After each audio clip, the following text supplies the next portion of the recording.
ಬ್ರಹ್ಮಾಸ್ಮಿ ಅಂದ್ರ ನಾನು ಬ್ರಹ್ಮ. ಈ ನಾನು ಬ್ರಹ್ಮ ಅನ್ನೋದು ಮಾತಿನಿಂದ ಹೇಳುವುದಾಯ್ತು. ಆದರೆ ನೀನು ಬ್ರಹ್ಮನಾಗಿರುವೆಯಾ ಅಂತ ಗುರುಗಳು ಪ್ರಶ್ನೆ ಮಾಡ. ಆ ಬ್ರಹ್ಮನಲ್ಲಿರುವ ಯಾವ ಲಕ್ಷಣಗಳು ನಿನ್ನಲ್ಲಿದಾವ? ಇಲ್ಲ ಅಂದ್ರೆ ಹಾಗೆ ಹೇಳುವುದು ಸೂಕ್ತವೇ? ಹಾಗೆ ಹೇಳಿ ಪ್ರಯೋಜನ ಅದು ಏನು ಅಂತ ಗುರುಗಳು ಶಿಷ್ಯನಿಗೆ ಪ್ರಶ್ನೆಯನ್ನು ಮಾಡ್ತಾರೆ. ಆಗ ಶಿಷ್ಯ ಗುರುಗಳಿಗೆ ಕೇಳ್ತಾನ, ಹೇ ಗುರುದೇವ, ನಾನು ಬ್ರಹ್ಮನಾಗಬೇಕಾದ್ರೆ ಏನು ಮಾಡಿದ್ರೆ ಬ್ರಹ್ಮನಾಗುತ್ತೇನೆ ಅಂದಾಗ, ಜೀವ ಶಿವನಾಗಬೇಕಾದರೆ, ಅಂಗ ಲಿಂಗವಾಗಬೇಕಾದರೆ, ನೀನೇ ಬ್ರಹ್ಮನಾಗಬೇಕೆಂದರೆ ಇಲ್ಲಿವರೆಗೆ ನಾನು ನಿನಗೆ ಹೇಳಲ್ಪಟ್ಟಂತ ಯಾವ 7 ಅವಸ್ಥೆಗಳಿರುವವೋ ಅವು ಎಲ್ಲವೂ ಆಭಾಸನ ಅವಸ್ಥೆಗಳೆಂದು ತಿಳಿಸಿ, ಅವುಗಳಲ್ಲಿಯೇ ಜ್ಞಾನವು ಇರುತ್ತದೆ. ಅದಕ್ಕೆ ಈ ಸಪ್ತ ಅವಸ್ಥೆಗಳನ್ನು ಅರಿತು ಅನುಷ್ಠಾನಗೊಳಿಸಿ ಚಾಚೂ ತಪ್ಪದೆ ಪಾಲಿಸಿದರೆ ಈ ಸಾಧನೆಯಿಂದ ನೀನು ನಾನು ಬ್ರಹ್ಮನಿದ್ದೇನೆ ಎಂಬ ಯಾವ ಸಂಶಯವಿಲ್ಲದೆ ನನ್ನ ಸ್ವರೂಪವು ಸದಾ ಬ್ರಹ್ಮನೊಡನೆ ಅಭೇದವಾಗಿರುತ್ತದೆ ಎಂಬ ನಿಶ್ಚಯವಾದಂಥ ಅದ್ವಯ ಬ್ರಹ್ಮಜ್ಞಾನವಾಗುವುದು. ಅದು ಪರಮಾನಂದ ಪ್ರಾಪ್ತಿ ಎಂದು ತಿಳ್ಕೋ. ಯಾವಾಗ ಮೋದ ಪ್ರಮೋದ ಆಗುವುದು ಅದು ಹರ್ಷ ಅಂತ ತಿಳಿ. ಅದಕ್ಕೆ ನಾನು ಸದಾಕಾಲ ಅದ್ವಯ ಬ್ರಹ್ಮನಿದ್ದೇನೆ ಎಂದು ನಿಸ್ಸಂಶಯ ನಿಶ್ಚಯ ಜ್ಞಾನ ಆಗಿರಬೇಕು. ಇದನ್ನು ನಿನ್ನಲ್ಲಿ ಅಚ್ಚಳಿಯದೆ ಇರಬೇಕು. ಸಂಶಯ ಅಂದ್ರೆ ಅಸಂಭಾವನಾ ದೋಷ, ಪ್ರಮೇಯಗತ ಸಂಶಯ, ಪ್ರಮಾಣಗತ ಸಂಶಯ, ವಿಪರೀತ ಭಾವ ದೋಷ. ಈ ಸಂಶಯ ಮತ್ತು ದೋಷಗಳನ್ನು ಶಾಸ್ತ್ರಗ್ರಂಥಗಳ ಮೂಲಕ ಗುರುವಿನ ಉಪದೇಶದಿಂದ ಶ್ರವಣ ಮನನ ನಿಧಿಧ್ಯಾಸಗಳನ್ನು ಮಾಡಿ ನಿವಾರಣೆ ಮಾಡಿಕೊಳ್ಳಬೇಕು. ಆಗ ಸದೃಢ ಅಪರೋಕ್ಷ ಬ್ರಹ್ಮಜ್ಞಾನ ಆಗ್ತದ. ಎಲ್ಲವನಾರೈದು ನೋಡಲು ಇಲ್ಲೆನಿಸಿದ ದೇಹ ಎಲ್ಲಿ ನೆಲೆಸುವುದು? ತನ್ನಲ್ಲೇ ಅದ ನಿಮ್ಮ ಸುಖ ಅಂತ ಹೇಳ್ತಾರೆ ನಿಜಗುಣ ಶಿವಯೋಗಿಗಳು. ರೊಕ್ಕ ರೂಪಾಯಿ ಸತಿ ಪತಿ ಸುತ್ತ ಆಸ್ತಿ ವಿದ್ಯೆ ಹುದ್ದೆ ಏನೆಲ್ಲ ಅನುಭವಿಸಿದ್ರು ಅದರಲ್ಲಿ ಸ್ವಲ್ಪವೂ ಸುಖ ಇಲ್ಲ. ಹಂಗಾದ್ರೆ ಎಲ್ಲಿ ಸುಖವಿದೆ ಅಂದ್ರ ಆ ಸುಖ ಎಲ್ಲಿ ಆದ ಅಂದ್ರೆ ನಿನ್ನಲ್ಲೇ ಆದ, ಅಂದ್ರೆ ತನ್ನಲ್ಲೇ ಆದ. ಅದರಿಂದ ಅಂದ್ರೆ ಆತ್ಮನಿಂದ ಸುಖವಿದೆ. ತನ್ನಲ್ಲೇ ಇರುವುದು ಯಾವುದು ಅಂದ್ರೆ ಆತ್ಮ, ಅದರಿಂದ ಸುಖ ಆದ. ಎಲ್ಲಿ ಸುಖವನ್ನು ಹುಡುಕಬೇಡ, ಎಲ್ಲಿ ಸುಖವನ್ನು ಹುಡುಕಬೇಡ, ನಿನ್ನ ಆತ್ಮದರ್ಶನ ಮಾಡಿಕೋ, ಅಲ್ಲೇ ಸುಖ ಆದ ಅಂತ. ಅಕ್ಕಮಾದೇವಿ ಕೂಡ ಇದನ್ನೇ ಹೇಳ್ತಾಳೆ. ಹಸಿವಾದೊಡೆ ಭಿಕ್ಷಾನ್ನಗಳುಂಟು. ಜ್ಞಾನಿಯಾದವನಿಗೆ ಊಟದ ಪ್ರಾಮುಖ್ಯತೆ ಇರುವುದಿಲ್ಲ. ಹಸಿವಾದಾಗ ಒಂದಿಷ್ಟು ಭಿಕ್ಷಾನ್ನ ಆದ ಸಾಕು, ತೃಪ್ತರಾಗ್ತಾರೆ. ಆದ್ರೆ ಅಜ್ಞಾನಿಗಳಿಗೆ ಮೃಷ್ಟಾನ್ನವೇ ಬೇಕಾಗ್ತದ. ಅವರು ಅದರಾಗ ಸುಖ ಆದ ಅಂತ ತಿಳಿದಿರ್ತಾರ. ಸುಖ ಎಂಬುದು ಊಟದೊಳಗೆ ಇಲ್ಲ. ಇನ್ನು ಕೃಷಿಯಾದೊಡೆ ಕೆರೆ ಬಾವಿಗಳು ಉಂಟು. ನೀರಿನಕಾಯಿತು ಅಂದ್ರ ನಿಸರ್ಗದಲ್ಲಿ ಹರಿಯುವ ಹಳ್ಳ ಹೊಳೆ ತಿಳಿನೀರು ಜರಿ ಅಥವಾ ಕೆರೆ ಬಾವಿ ಅದರೊಳಗಿನ ಶುದ್ಧವಾದಂತ ನೀರನ್ನ ಬೊಗಸೆಯ ಮೂಲಕ ಕುಡಿದ ಆಯ್ತು, ಹೆಚ್ಚಿನದು ಯಾಕೆ ಬೇಕು ಅಂದ್ರೆ ಸಂಗ್ರಹಿಸಿರುವುದು ಸಹಿತ ಅವರಲ್ಲಿ ಇಲ್ಲ ಅಂತ. ಮುಂದುವರೆದು ಅಂಗ ಶೀತಕ್ಕೆ ಬಿಸುಟಿದ ಚಿಂದಿ ಬಟ್ಟೆಯಾದರೆ ಸಾಕು, ಸೇನಕ್ಕೆ ಹಾಳು ದೇಗಳು ಉಂಟು ಅಂತ ಹೇಳ್ತಾನೆ. ದೇಹಕ್ಕ ಚಳಿ ಆಯ್ತು ಅಂದ್ರೆ ಯಾರೋ ಉಟ್ಟು ಬಿಸಾಡಿದಂತ ಬಟ್ಟೆ ಆದ್ರೂ ಸಾಕು, ಮನೆಗೆ ಒಂದಿಷ್ಟು ಯಾವ್ದಾದ್ರು ಹಾಳು ಗುಡಿ ಗುಂಡಾರ ಚಾವಡಿ ಏನಾದ್ರು ಇದ್ದು ಸಾಕು ಅಂತ. ಊಟ ನೀರ ಬಟ್ಟೆಯೊಳಗ ಆನಂದ ಇಲ್ಲ, ಹಾಗಾದ್ರೆ ಈ ಆನಂದ ಅನ್ನೋದು ಎಲ್ಲಿ ಆದಪ್ಪ ಅಂತ. ಅಂದ್ರೆ ಆತ್ಮಸಂಗಾತಕ್ಕೆ ಎನ್ನ ಚೆನ್ನ ಮಲ್ಲಿಕಾರ್ಜುನನುಂಟು. ಎನ್ನ ಆತ್ಮನ ಸಂಗಾತಕ್ಕ ಅಂದ್ರೆ ಸಂಗಡಿಗ ಚೆನ್ನ ಮಲ್ಲಿಕಾರ್ಜುನ ಅದಾನ.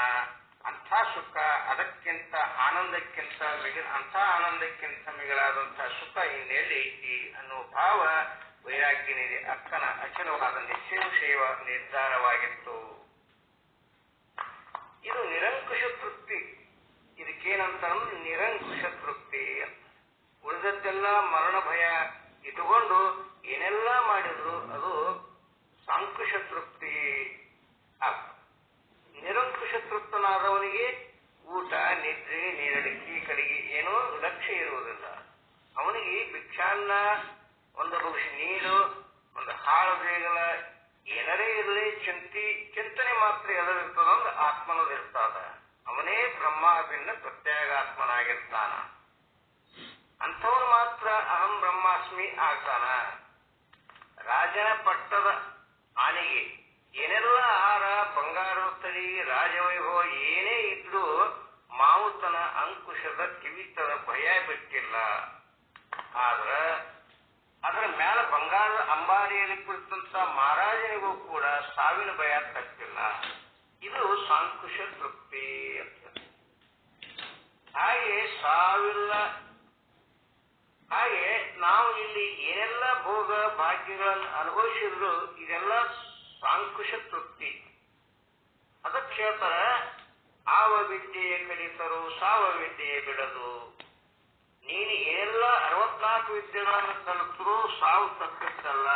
ಯಾವಾಗ ಯಾವ ಯಮ ಬಂದು ಕರ್ಕೊಂಡು ಹೋಗ್ತಾನ ಗೊತ್ತಿಲ್ಲ. ಆ ಭಯ ನಮ್ಮನ್ನ ಕಾಡ್ತದೆ. ಅದಕ್ಕ ಕಲಿತರು ಎಂತ ವಿದ್ಯೆ ಕಲಿಬೇಕಂದ್ರ ಸಾವಿನ ಭಯ ಇರಬಾರದು, ಅಂತ ವಿದ್ಯೆ ಕಲಿಬೇಕು ಅಂತ. ಆ ವಿದ್ಯೆ ಯಾವುದು ಅಂತಂದ್ರ ಸಾವಿಲ್ಲದ, ಕೇಳಿಲ್ಲದ, ರೂಹಿಲ್ಲದವ ನಾನು ಅದೀನಿ. ಈ ನಾಮ ರೂಪಗಳ ಸಾಯುವ ಕೆಡುವ ದೇಹ ನಾನಲ್ಲ. ಅದು ಯಾವುದು ಅಂದ್ರೆ ಕೂಟಸ್ಥ ಸಾಕ್ಷಿ ಚೇತನ ಪ್ರತ್ಯೇಕ ಬ್ರಹ್ಮಾಭಿನ್ನ ಪ್ರತ್ಯೇಗಾತ್ಮ ಅಹಂ ಬ್ರಹ್ಮಾಸ್ಮಿ. ಉಸಿರು ಕಟ್ಟಿದರೇನೋ ಬಸಿರು ಕಟ್ಟಿದರೇನೋ ಅಂತ ವಚನ ಅದ. ಉಸಿರು ಕಟ್ಟಿದ್ರೇನು ಅಂದ್ರೆ ಪ್ರಾಣಾಯಾಮ ಮಾಡಿ ಉಸಿರನ್ನು ಬಿಗಿ ಹಿಡಿಯುವುದು. ಬಸಿರು ಕಟ್ಟಿದರೇನು ಅಂದ್ರೆ ಬ್ರಹ್ಮಚಾರಿ ಆಗಿರೋದು. ಏನು ಮಾಡೋದನ್ನು ಸಾವು ತಪ್ಪುವುದಿಲ್ಲ. ಈ ಭಯ ಯಾಕೆ ಆಗ್ತದ ಅಂದ್ರೆ ದೇಹವೇ ನಾನು ಎನ್ನುವಂತ ಅಭಿಮಾನ ಇರುವುದರಿಂದ. ಈ ದೇಹವೇ ನಾನು ಅನ್ನುವುದು ಅಜ್ಞಾನ ಕಾಲದಲ್ಲಿ ಎಷ್ಟೊಂದು ಗಟ್ಟಿಯಾಗಿತ್ತು ಅಂದ್ರೆ ಭೂಮಿಯ ಮೇಲಿನ ಎಲ್ಲಾ ಶಾಸ್ತ್ರಗಳನ್ನು ಅಭ್ಯಾಸ ಮಾಡಿದ್ರೂ ಕೂಡ ದೇಹವೇ ನಾನು ಎಂಬ ಅಭಿಮಾನ ಅಲ್ಲಾಡಿಸಲಿಕ್ಕೆ ಆಗುತ್ತಿಲ್ಲ ಅಂತ ಹೇಳ್ತಾರೆ. ಹೇಳುವವರು ದೇಹಾಭಿಮಾನ ಬಿಡದೆ ಸತ್ತು ಹೋದರು. ಹೇಳುವವರು ದೇಹಾಭಿಮಾನ ಬಿಡದೆ ಗುರುಗಳ ದೇಹ ಹೋದರೂ ಸಹಿತ ಅವರ ಸಮಾಧಿ ಮೇಲೆ ಅಭಿಮಾನ ಇಟ್ಟುಕೊಂಡು ಕುಂತಾರೆ. ಇಂಥ ಅಭಿಮಾನ ಬಿಟ್ಟು ಈ ದೇಹ ನಾನಲ್ಲ, ನಾನು ಬ್ರಹ್ಮಾಭಿನ್ನ ಪ್ರತ್ಯೇಗಾತ್ಮ ಇದ್ದೇನೆ ಎಂದು ನಿಸ್ಸಂಶಯವಾದಂತಹ ಸದೃಢವಾದಂತಹ ಅಪರೋಕ್ಷವಾದ ಬ್ರಹ್ಮಜ್ಞಾನ ಪಡ್ಕೋಬೇಕು ಅಂತ ಹೇಳಿದಾಗ ಶಿಷ್ಯ ಗುರುಗಳಿಗೆ ಮತ್ತೆ ಪ್ರಶ್ನೆ ಮಾಡ್ತಾನ. ಯಾಕಂದ್ರ ಗುರುಗಳ ಶಿಷ್ಯನಿಗೆ ಈ ಹಿಂದೆ ಹೇಳ್ತಾರೆ ಏನಂದ್ರೆ, ಹೇ ಶಿಷ್ಯನೇ, ಜ್ಞಾನವು ಯಾರಿಗೆ ಆಗುತ್ತದೆ ಅಂತ ಪ್ರಶ್ನೆ ಕೇಳಿದ್ಯಲ್ಲ, ಅದಕ್ಕೆ ಜ್ಞಾನವು ಆಭಾಸನಿಗೆ ಆಗುತ್ತದೆ, ಕೂಟಸ್ಥನಿಗೆ ಆಗುವುದಿಲ್ಲ ಅಂತ ಇಲ್ಲಿಯವರೆಗೆ ಹೇಳಿದ್ದಾಗಿದೆ. ಇನ್ನೂ ನಿನಗೇನಾದ್ರೂ ತಿಳ್ಕೊಳ್ಬೇಕಾದ್ರೆ ಕೇಳು ಅಂದಾಗ ಶಿಷ್ಯ ಮತ್ತೆ ಪ್ರಶ್ನೆ ಕೇಳ್ತಾನ. ಏನಂದ್ರ, ಬ್ರಹ್ಮನಿಗಿಂತ ಭಿನ್ನವಾಗಿರೋ ಆಭಾಸನಿಗೆ ನಾನು ಬ್ರಹ್ಮನಿರುತ್ತೇನೆ ಅನ್ನುವ ಜ್ಞಾನವು ಮಿಥ್ಯವಾಗಿರುತ್ತದೆ ಅಂತಾನ. ಅದರ ಉತ್ತರವನ್ನ ಗುರುಗಳು ಇನ್ನು ಮುಂದೆ ನಮಗೆಲ್ಲ ತಿಳಿಸಿಕೊಡಲಿದ್ದಾರೆ ಅಂತ ಹೇಳ್ತಾ, ಗುರುಗಳು ಜನಕ 13/1/25 ಮಾಡಿದಂತಹ ಈ ಒಂದು ಉಪದೇಶ ಪಾಠದ ಮುಖ್ಯಾಂಶಗಳನ್ನು ಸದ್ಗುರುವಿನ ಪಾದಕ್ಕೆ ಶ್ರೀ ವಿರಾಮವನ್ನು ಹೇಳ್ತೀನಿ. ಓಂ ಶಾಂತಿ ಶಾಂತಿ ಶಾಂತಿ.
ಎಲ್ಲರಿಗೂ ನಮಸ್ಕಾರಗಳು.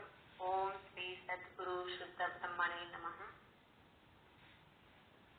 जो सुख नित्य प्रकाश विभु नाम रूप आधार मति न लखै दिहि मति लखै सोमय शुद्ध अपार अप्ति अपार स्वरूप मम लहरी विष्णु महेश विधिर विचंदा वरुणयम शक्ति धनेश गणेश जागृपालु सर्वज्ञ को किय भारत मुनि ध्यान ताको होत उपासितै मोमय मिथ्या भान वैदिहि जानै दिन जगत मनहु जे वरिसाम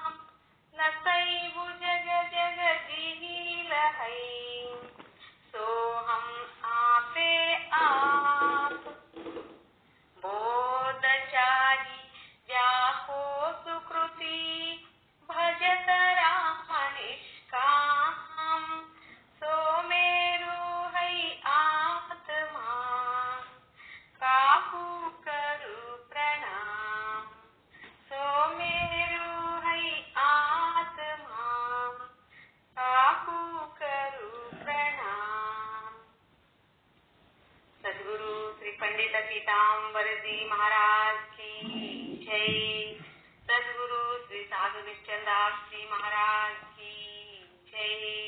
सद्गुरु श्री शरणबसव स्वामी जी महाराज की जय. जय मंगलम. जय नमः पार्वती पति शिव हर हर महादेव. ಎಲ್ಲರಿಗೂ ಶರಣು ಶರಣಾರ್ಥಿಗಳು. ಧನ್ಯವಾದಗಳು. ಬ್ರಹ್ಮನಿಷ್ಠ ಬ್ರಹ್ಮಣಿಯಾದಂತಹ ಗೌರಮ್ಮ ತಾಯಿಯವರು ವಿಶಾಲವಾಗಿ ಮಧುರವಾಗಿ ಕುತೂಹಲವನ್ನು ಪ್ರಸ್ತುತಪಡಿಸಿದ್ದು ಅವರಿಗೆ ಅಭಿನಂದನೆಗಳು. ಈಗ ನಮ್ಮ ಪೂಜ್ಯ ಶುದ್ಧ ಬ್ರಹ್ಮನಿಷ್ಠ ಸಂತಗಳಾದಂತಹ ಶರಣಬಸವ ಸ್ವಾಮೀಜಿಯವರು ಮೋಕ್ಷದ ವಿಚಾರ ಸಾಹಿತ್ಯದಲ್ಲಿ ಬರ್ತಕ್ಕಂಥ ಮೋಕ್ಷದ ವಿಚಾರಗಳನ್ನು ನಮಗೆಲ್ಲ ಪ್ರಸ್ತುತಪಡಿಸ್ತಾ ಇರ್ತಾವೆಲ್ಲ ಶಾಸ್ತ್ರ ರೀತಿಯಿಂದ ಆಲಿಸಬೇಕು ಅಂತಾವನ್ನ.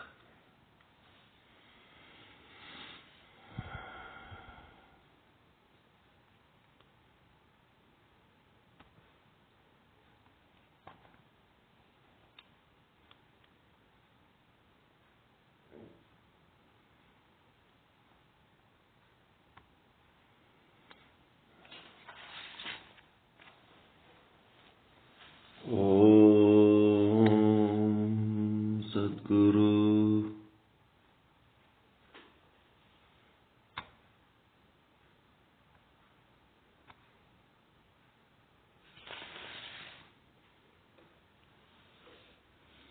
ಕೇಳಿಸಲ್ಲಲ್ರಿ?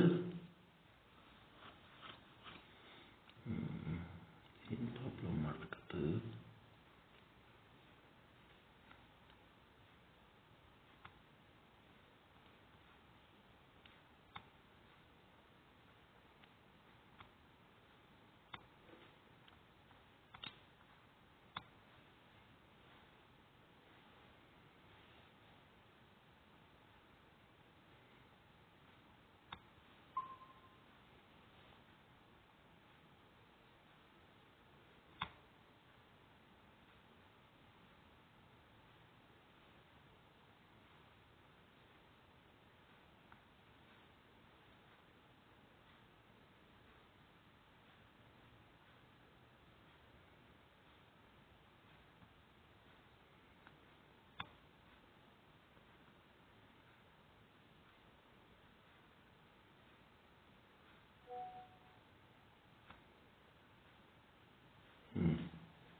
ಕೇಳಿಸ್ತದ್ರಿ ಈಗ?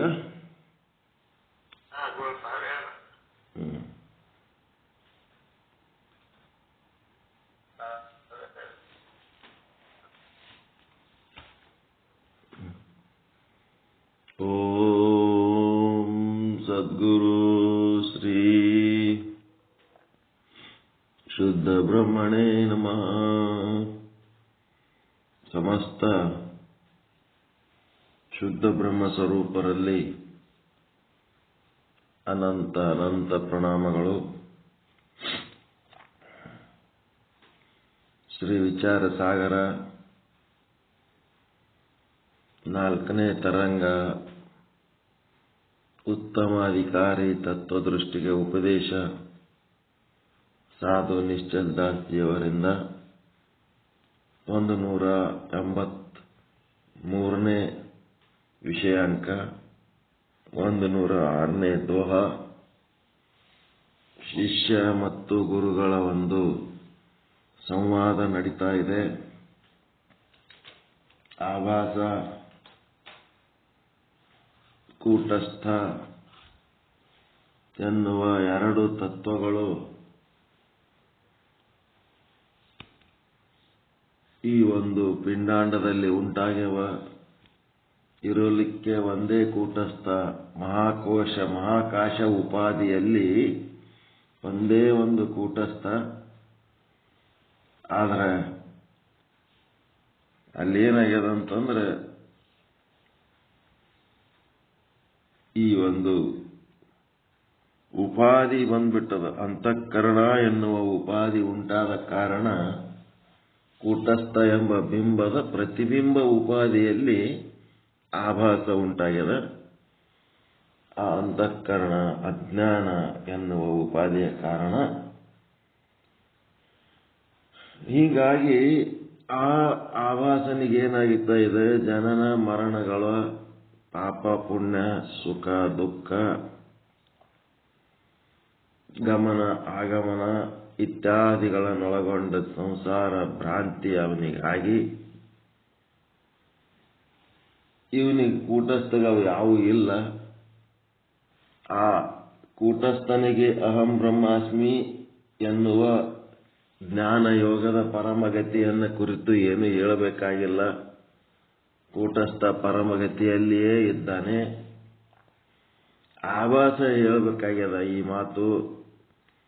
ನಾನು ಕೂಟಸ್ಥನೇ ಇದ್ದೇನೆ, ನಾನು ಬ್ರಹ್ಮನೇ ಇದ್ದೇನೆ ಅಂತ. ಯಾಕಂದ್ರೆ ಪ್ರತಿಬಿಂಬ ಆಗಿ ಕೂತನಲ್ಲ, ಅಜ್ಞಾನದ ಉಪಾಧಿಯ ಕಾರಣ ಆ ಅಜ್ಞಾನವನ್ನು ಕಳ್ಕೊಂಡು ನಾನು ಬಿಂಬನೇ ಅದೀನಿ, ಪ್ರತಿಬಿಂಬ ಅಲ್ಲ ಅನ್ನುವಂಥ ಒಂದು ಸ್ಥಿತಿಗೆ ಬರಬೇಕಾದ್ರೆ ಆತನಿಗೆ 7 ಅವಸ್ಥೆಗಳನ್ನು ದಾಟಿ ಬರಬೇಕಾಗ್ಯದ. ಶಿಷ್ಯನ ಪ್ರಶ್ನೆಗಳು 2 ರೀತಿ. ಒಂದು, ಈ ಜ್ಞಾನ ಯಾರಿಗಾಗ್ತದ? ಕೂಟಸ್ಥನಿಗೆ ನೀವು ಹೇಳ್ತಾ ಇರೋ ಜ್ಞಾನ ಕೂಟಸ್ಥನಿಗೆ ಆಗ್ತದೋ ಏನು ಆಭಾಸನಿಗೆ ಆಗ್ತದೋ ಅಂತ. ಅದಕ್ಕೆ ಗುರುಗಳು ಹೇಳಿದ್ರು, ಕೂಟಸ್ಥನಿಗೆ ಆಗುವ ಅವಶ್ಯಕತೆ ಇಲ್ಲ. ಕೂಟಸ್ಥ ಆತ ಸದಾ ಶುದ್ಧ ಸಿದ್ಧ ಪ್ರಸಿದ್ಧ ಬ್ರಹ್ಮನೇ ಆಗಿದ್ದಾನೆ. ಅಜ್ಞಾನದ ಆವರಣ ಆಗಿದ್ದು ಆಭಾಸನಿಗೆ. ಅದಕ್ಕೆ ನಾವು ಹೇಳ್ತಾ ಇರೋ ಸಾಧನೆ ಅದು ಆಭಾಸನಿಗೆ ಸಂಬಂಧಪಟ್ಟದ್ದು. ಆಭಾಸ ಹೇಳಬೇಕಾಗ್ಯದ ನಾನು ಬ್ರಹ್ಮನಿದ್ದೇನೆ ಅಂತ. ಅದು ಹೇಳಬೇಕಾದ್ರೆ ಆತ ಏನ್ ಮಾಡ್ಬೇಕಾಗ್ಯದ, 7 ಅವಸ್ಥೆಗಳನ್ನು ದಾಟಿ ಬರಬೇಕಾಗ್ಯದ. ಹೀಗಾಗಿ ಇದು ಜ್ಞಾನ ಯಾರಿಗೆ ಆಗ್ತದ ಅಂದ್ರೆ ಆಭಾಸನಿಗೆ ಆಗ್ತದ. ನಾವು ಹೇಳ್ತಾ ಇರೋ ಬ್ರಹ್ಮಜ್ಞಾನ ಆಭಾಸನಿಗೆ ಆಗ್ತದ. ಅದಕ್ಕೆ ಅವರು 106ನೇ ವಿಷಯಾಂಕ ಇದು ದೋಹದಾಗ ಏನ್ ಹೇಳ್ತಾರಂದ್ರೆ, ಈ ಜ್ಞಾನ ಆಭಾಸನಿಗೆ ಆಗ್ತದಂತ ತಿಳಿದ ಮೇಲೆ ಆ ಜ್ಞಾನ ಎಲ್ಲದ ಅಂತಂದ್ರೆ ಈ ಸಪ್ತ ಅವಸ್ಥೆಗಳೊಳಗೆ ಅದಾವ. ಆ ಜ್ಞಾನ 2 ರೀತಿಯ ಜ್ಞಾನ. ಒಂದು ಪರೋಕ್ಷ ಜ್ಞಾನ, ಇನ್ನು ಒಂದು ಅಪರೋಕ್ಷ ಜ್ಞಾನ. ಈ ಪರೋಕ್ಷ ಜ್ಞಾನ ಅಪರೋಕ್ಷ ಜ್ಞಾನಗಳು ಇವು ಏನ್ ಮಾಡ್ತಾವಂತಂದ್ರ, ಆ ಕಡೆ ಅಜ್ಞಾನ ಅಸತ್ವ ಪಾದಕ ಆವರಣ ಅಭಾನ ಪಾದಕ ಆವರಣ ಭ್ರಾಂತಿ ಅಂತ ಏನದವ ಅವುಗಳನ್ನ ನಾಶ ಮಾಡ್ತಾವ. ಮತ್ತ ಈ ಕಡೆ ಅವುಗಳನ್ನ ನಾಶ ಮಾಡಿ ಈ ಕಡೆ ಏನು ಉತ್ಪನ್ನ ಮಾಡ್ತಾವ ಈ ಜ್ಞಾನಗಳು ಅಂತಂದ್ರೆ ಶೋಕ ನಾಶ ಮತ್ತು ನಿರಂಕುಶ ತೃಪ್ತಿ. ದುಃಖ ಇಲ್ಲದಂಗ ಮಾಡಿ ನಿರಂಕುಶ ತೃಪ್ತಿಯನ್ನ ಉತ್ಪನ್ನ ಮಾಡ್ತಾವ. ಆ ಕಡೆ ನಾಶ ಮಾಡ್ತಾವ. ಒಂದ್ ಕಡೆ ನಾಶ, ಇನ್ನೊಂದ್ ಕಡೆ ಶೋಕನಾಶ ಅಂದ್ರೆ ನಿವೃತ್ತಿ, ದುಃಖ ನಿವೃತ್ತಿ ಮಾಡ್ತಾವ. ಸರ್ವ ದುಃಖ ನಿವೃತ್ತಿ.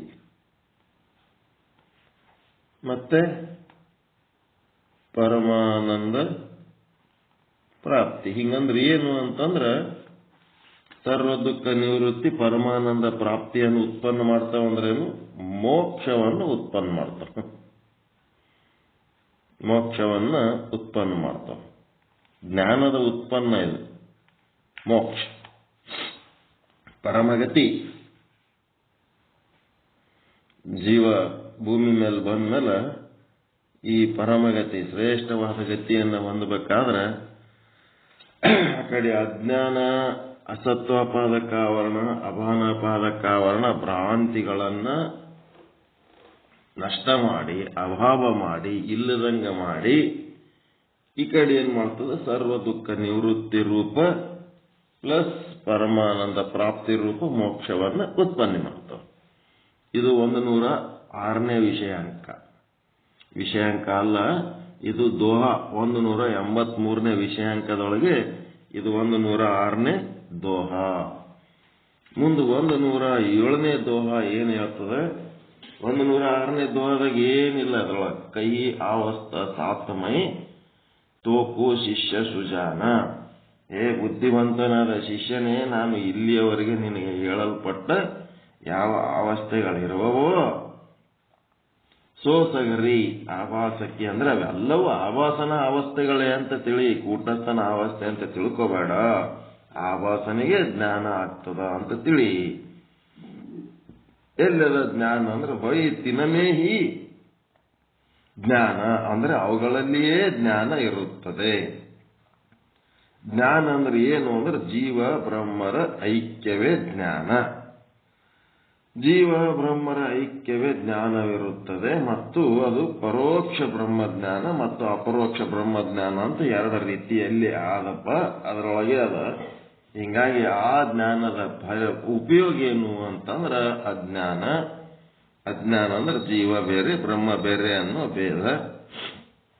ಅಜ್ಞಾನ ನಾಶ ಮಾಡ್ತದೆ. ಮತ್ತ ದೇವರು ಇಲ್ಲ ಅನ್ನಂಥದ್ದು ಅಸತ್ವಪಾದಕ ಆವರಣ, ಅದನ್ನ ನಾಶ ಮಾಡ್ತದೆ. ಮತ್ತ ಆವರಣ ಆದ್ಮೇಲೆ ಇನ್ನೊಂದು ಅಭಾನಪಾದಕ ಆವರಣ ಅಂತಂದ್ರ ದೇವರು ಅನುಭವಕ್ಕೆ ಬರುತ್ತಿಲ್ಲ ಅನ್ನೋದನ್ನು ನಾಶ ಮಾಡ್ತದೆ. ಮತ್ತ ಭ್ರಾಂತಿ, ಅನಾತ್ಮದ ಲಕ್ಷಣಗಳು ಆತ್ಮದಲ್ಲಿ ತೋರ್ತವ. ಅವು ಆತ್ಮದ ಲಕ್ಷಣಗಳು ಅಂತ ಏನು ಭ್ರಾಂತಿ ಅನಿಸ್ತಿರ್ತದ ಅವೆಲ್ಲನೂ ಅದನ್ನ ನಾಶ ಮಾಡ್ತದೆ. ಮಾಡಿ ಈ ಪರೋಕ್ಷ ಬ್ರಹ್ಮಜ್ಞಾನ ಅಪರೋಕ್ಷ ಬ್ರಹ್ಮಜ್ಞಾನಗಳು ಏನ್ ಮಾಡ್ತಾವ ಅಂದ್ರೆ ಮೋಕ್ಷವನ್ನು ಉಂಟು ಮಾಡ್ತಾವ. ಮೋಕ್ಷ ಅಂದ್ರೆ ಎಂಥದ ಗತಿ ಅಂದ್ರೆ ಪರಮಗತಿ. ಆ ಪರಮಗತಿಯ ಸ್ವರೂಪ ಹೆಂಗಿರ್ತದ ಅಂದ್ರೆ ಅಲ್ಲಿ ದುಃಖದ ಲವಲೇಶನೂ ಇರಂಗಿಲ್ಲ. ಸರ್ವ ದುಃಖ ನಿವೃತ್ತಿ. ಮತ್ತ ಅಲ್ಲಿ ಏನು ಇರ್ತದೆ ಯಾವುದಪ್ಪ ಅಂದ್ರೆ ಪರಮಾನಂದ, ಒಂದೇ ಒಂದು ಪರಮಾನಂದ ಇರ್ತದೆ. ಅಂಥದ್ದೊಂದು ಸ್ಥಿತಿ. ಇಷ್ಟೊಂದು ಜ್ಞಾನ ಪಡ್ಕೊಂಡು ಜ್ಞಾನ ಯೋಗಿಯಾಗಿ ಏನ್ರಿ ಎಲ್ಲ ಚಲೋ ಜ್ಞಾನ ಪಡ್ಕೊಂಡು ಪರಮಾನಂದ ಪ್ರಾಪ್ತಿ, ಸರ್ವ ದುಃಖ ನಿವೃತ್ತಿ ರೂಪ ಜ್ಞಾನ ಪಡ್ಕೊಂಡು ಮಾಡೋದೇನು ಮುಂದ?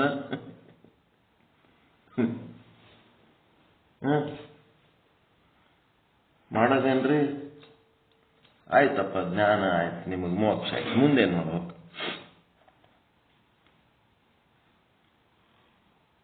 ತಾನು ಆರಾಮಿರ್ಬೇಕು.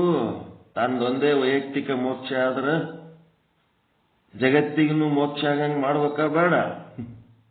ಸಕಲ ಜೀವಾತ್ಮರಿಗೆ ತನಗಾದ ಆನಂದ ಸಕಲ ಜೀವಾತ್ಮರಿಗೆ ಆಗುವಂತ ಸಾಧನೆ ಮಾಡ್ಬೇಕ ಬೇಡ್ರಿ?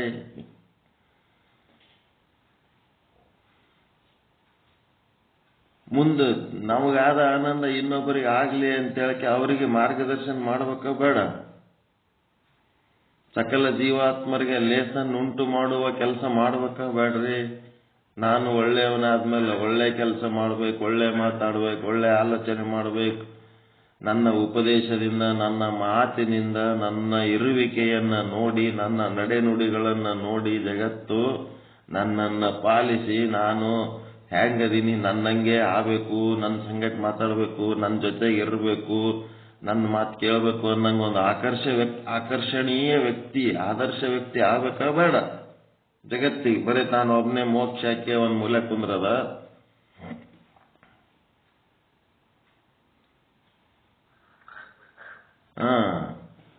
ಅದು ಏನಪ್ಪ ಅಂತಂದ್ರೆ ದಟ್ ಈಸ್ ಎಂಥದಂತಂದ್ರ ನಿಷ್ಕಾಮ ಕರ್ಮಯೋಗ. ಅಲ್ಲಿ ಏನೂ ಎಂಥದು ಅಪೇಕ್ಷೆ ಇಲ್ಲದೆ ಜಗತ್ತಿಗೆ ಒಳ್ಳೆಯದನ್ನ ನಿಸ್ವಾರ್ಥವಾಗಿ ಮಾಡುವ ಕೆಲಸ. ನಿಸ್ವಾರ್ಥ, ಯಾವುದೇ ಸ್ವಾರ್ಥ ಇಲ್ಲದೆ ಜಗತ್ತಿಗೆ ಒಳಿತನ್ನು ಬಯಸಿ ಜಗತ್ತಿಗೆ ಒಳ್ಳೆಯ ಕಾರ್ಯ ಮಾಡೋದು.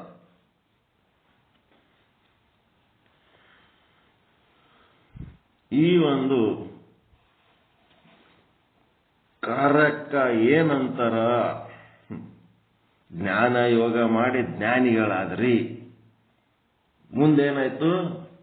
ಜ್ಞಾನಿಗಳು ಜ್ಞಾನದ ಮೂಲಕ ಲೋಕದ ಕೆಲಸ ಮಾಡ್ಲಕತ್ತೀರಿ, ಸಕಲ ಜೀವಾತ್ಮರಿಗೆ ಒಳಿತನ್ನು ಬಯಸುವಂತ ಕೆಲಸ ಮಾಡಕತ್ತೀರಿ. ಅದೆಂತ ಯೋಗ ಅದು?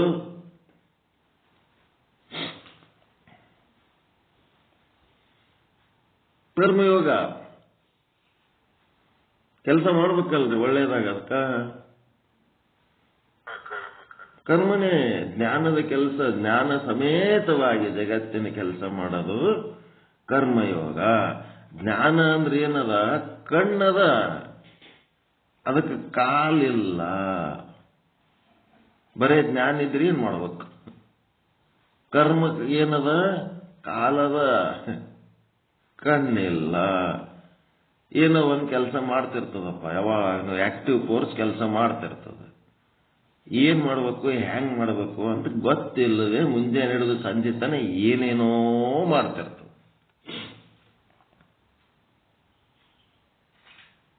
ಏನ್ ಮಾಡ್ಬೇಕು ಅಂತ ಗೊತ್ತಾಗದೆ ಅದರಿಂದ ಜ್ಞಾನದಿಂದ. ಏನ್ ಮಾಡಿದ್ರೆ ಚಲೋ, ಏನ್ ಮಾಡಿದ್ರೆ ಕೆಟ್ಟ ಅಂತ ತಿಳ್ಕೊಳ್ಳೋದು ಅದರಿಂದ ಜ್ಞಾನದಿಂದ. ಮತ್ತೆ ಜ್ಞಾನ ಇಟ್ಕೊಂಡು ಸುಮ್ ಕೂತ್ರೆ ಹೆಂಗ? ಒಬ್ಬ ಮೆಡಿಕಲ್ ಓದಿ ಸುಮ್ಮನೆ ಕೂತ್ರ ಹೊರಗೋಗಿ ಪೇಷಂಟ್ ನೋಡ್ಬೇಕಾ ಬೇಡ? ಜಗ್ಗಿ ಖರ್ಚು ಮಾಡಿ ಅಂಗಡಿ ಓದಿದ್ಮೇಲೆ ಮುಂದೆ ಅವ ಪೇಷಂಟ್ ನೋಡ್ಬೇಕು, ದವಾಖಾನಿಗೆ ಹೋಗ್ಬೇಕು, ಏನಾರ ಒಂದು ಮಾಡ್ಬೇಕಾ ಬೇಡ? ಅವನು ಇದಕ್ಕೆ ಸಂಬಂಧಪಟ್ಟಂತೆ. ದಟ್ ಈಸ್ ಕರ್ಮ, ದಟ್ ಈಸ್ ಕರ್ಮ. ಮತ್ತೇನದ? ಆ ಜ್ಞಾನ ಸಮೇತ ಕರ್ಮ ಸಮೇತ ಇಡೀ ತನ್ನ ಆಯುಷ್ಯವನ್ನ ಪ್ರತಿ ಕ್ಷಣ ಅದರ ಕಡೆನೇ ಲಕ್ಷ್ಯ ಕೊಟ್ಟಿರೋದು ಯಾವ್ದದು?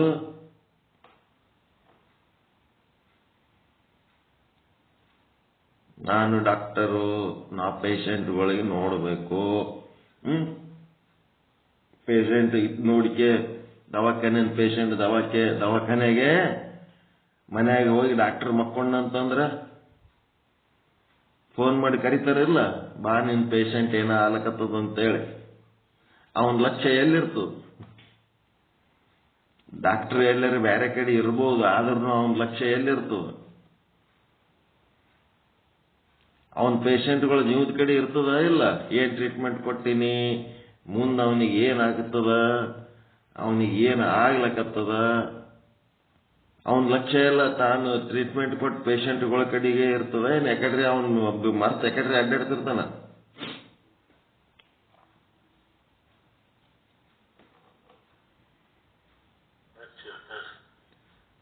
ತನ್ನ ಜ್ಞಾನ, ತನ್ನ ಕರ್ಮಗಳ ಕಡಿನೇ ತನ್ನ ಮನಸ್ಸನ್ನ ಹರಿಸಿ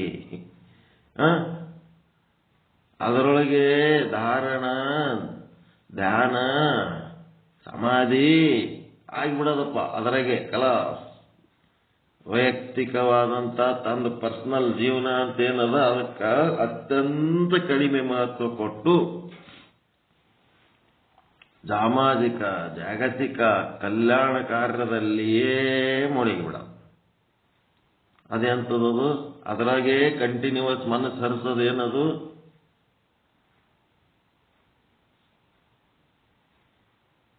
ಧ್ಯಾನ. ಅದ್ರ ಕಡೆನೇ ಧ್ಯಾನ ಇರೋದು. ಏನದು? ನನ್ನ ಬಳಿ ಜ್ಞಾನ ಅದ, ಆ ಜ್ಞಾನದಿಂದ ಸಕಲ ಜೀವಾತ್ಮರಿಗೆ ಕಲ್ಯಾಣ ಬಯಸಬೇಕು. ಆ ಜೀವಾತ್ಮರ ಅವಶ್ಯಕತೆಗಳು, ಕುಂದುಗಳು, ಕೊರತೆಗಳು ಏನದವತ್ತೇಳಿ ಜಗತ್ತಿನ ಬಗ್ಗೆ ಅಧ್ಯಯನ ಮಾಡಬೇಕು.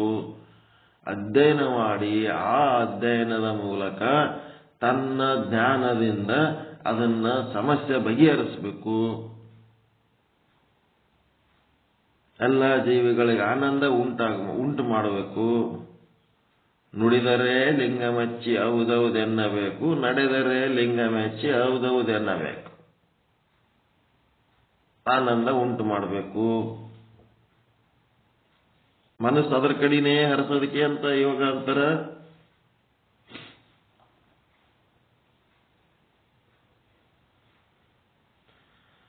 ಎಂತ ಯೋಗ ಅಂತಾರ್ರಿ?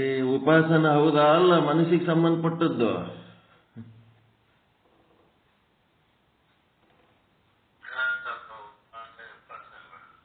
ಮನಸ್ಸೆಲ್ಲ ಅದರ ಕಡೆನೇ ಹರಿಯೋದು ಉಪಾಸನ. ಮೈ ಕೈಗಳು ಸೂಕ್ಷ್ಮ ಶರೀರ ಅದರ ಕಡೆನೇ ಹರಿಯೋದು ಉಪಾಸನ. ಮೈ ಕೈಗಳು ಶರೀರಾದಿಗಳು ತೊಡಗಿಸಿ ಕೆಲಸ ಮಾಡೋದು ಕರ್ಮಯೋಗ. ಮನಸ್ಸು ಅದರ ಕಡೆನೇ ಹರಿಯೋದು ಧ್ಯಾನ ಯೋಗ. ಎದರ ಕಡೆ ಹರಿಬೇಕು, ಏನ್ ಮಾಡಬೇಕು ಅಂತ ಹೇಳೋದು ಜ್ಞಾನ ಯೋಗ.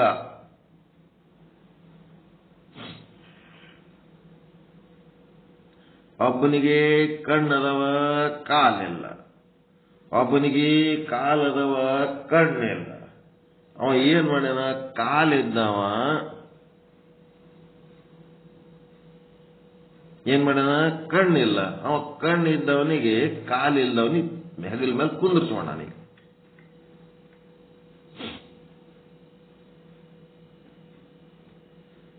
ಇಬ್ಬರದು ಆಯ್ತಲ್ಲ. ಒಮ್ಮವನಿಗೆ ನಡಿಲಕ್ ಬತ್ತು, ಕುಂಡಗ ಕಾಲದವ ಕಣ್ಣಿಲ್ಲ. ಇನ್ನೊಬ್ಬವನಿಗೆ ಕುಂಟಗ ಕಾಲಿಲ್ಲ, ಕಣ್ಣದವ. ಆ ಕುಂಟಿಗೆ ಏನ್ ಮಾಡ್ಯಾನ? ಕುರುಡ ತನ್ನ ಹೆಗಲ ಮೇಲೆ ಕುಂದ್ರಿಸೋಣ. ಕುಂದ್ರಿಸ್ಕೊಂಡ್ಮೇಲೆ ಮುಂದೆ ದಾರಿ ಸಿಗ್ತಾ ಇಲ್ಲ ಇವರಿಗೆ ಎಲ್ಲಿ ಹೋಗ್ಬೇಕಂತ.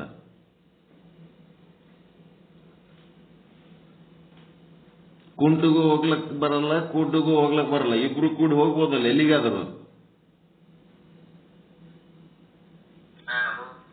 ಇಬ್ರು ಜೊತೆಯಾಗಿ ಹೋಗ್ಬೇಕಾಗ್ಯದ. ಇಬ್ರು ಜೊತೆಯಾಗಿ ಹೋಗ್ಬೇಕಾದ್ರ ಎಲ್ಲಿಗೆ ಹೋಗ್ಬೇಕು ಅಂತ ಹೇಳೋದು ಯಾರು? ಜ್ಞಾನ ಯೋಗ. ಕಣ್ಣಿಲ್ಲ, ಕೈಕಾಲದವ, ಅದು ಕರ್ಮಯೋಗ. ಕಣ್ಣದ, ಕೈಕಾಲಿಲ್ಲ, ಕುಂಟದನ, ಅದು ಜ್ಞಾನ ಯೋಗ.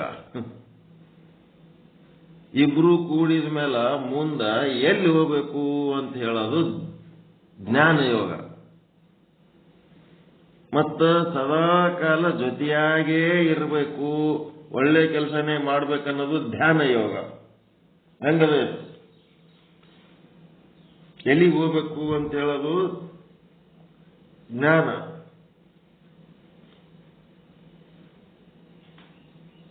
ಸದಾ ಕಾಲ ಅದರಲ್ಲೇ ಮುಳುಗಿರೋದು, ಜ್ಞಾನದ ಬದುಕಿನಲ್ಲೇ ಮುಳುಗಿರೋದು ಧ್ಯಾನ. ಅದಕ್ಕೆ ಈಗೇನಾಯ್ತು? ಕರ್ಮಯೋಗ, ಧ್ಯಾನ ಯೋಗ, ಮತ್ತ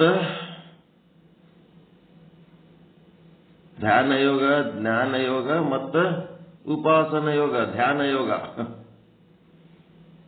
ಉಪಾಸನ, ಕರ್ಮ, ಜ್ಞಾನ ಇವು ಮೂರೂ ಕೂಡಿಸಿದ್ರೆ ಏನಾಗ್ತದ?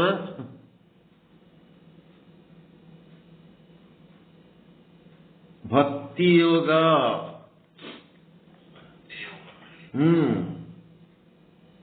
ಬಸವಾದಿ ಶರಣರದು ಭಕ್ತಿ ಯೋಗ. ಬರೇ ಜ್ಞಾನ ಹೇಳ್ಕೊತ್ ಕುಂದ್ರದಿಲ್ಲ, ಪ್ರಾಕ್ಟಿಕಲ್ ಆಗಿ ಕೆಲಸ ಮಾಡ್ಬೇಕಲ್ಲಿ. ಸಮಾಜದ ಉದ್ಧಾರದ ಕೆಲಸ ಮಾಡಬೇಕು, ಜ್ಞಾನಿಗಳಾಗಬೇಕು. ಮತ್ತೆ ಸಮಾಜ ಉದ್ಧಾರ ಕಾರ್ಯದಲ್ಲಿಯೇ ದಿನದ 24 ತಾಸು ಅದರ ಕಡೆನೆ ತಲೆ ಕೆಡಿಸಿಕೊಂಡಿರ್ಬೇಕು. ಅದೇ ಉಪಾಸನೆ, ಅದು ಭಕ್ತಿ ಯೋಗ. ಇವಕ್ಕೆಲ್ಲ ಏನ್ ಮಾಡ್ಯಾರಂದ್ರ ಬೇರೆ ಬೇರೆ ಅರ್ಥ ಕೊಟ್ಟು ಬಿಟ್ಟಾರ. ಭಕ್ತಿ ಒಳಗೆ ಭಗವಂತ ಬೇರೆ, ಭಕ್ತ ಬೇರೆ ಇರ್ತಾನ, ಉಪಾಸನದೊಳಗೆ ಉಪಾಸಕ ಬೇರೆ, ಉಪಾಸ್ಯ ಬೇರೆ ಇರ್ತದ. ಜ್ಞಾನದೊಳಗ ಆವಾಸ ಹೋಗಿ ಕೂಟಸ್ಥ ಆತನ.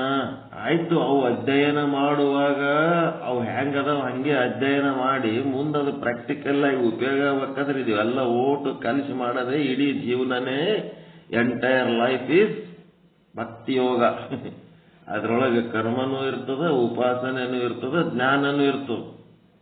ಬಸವಾದಿ ಶರಣರದು ಭಕ್ತಿ ಯೋಗ.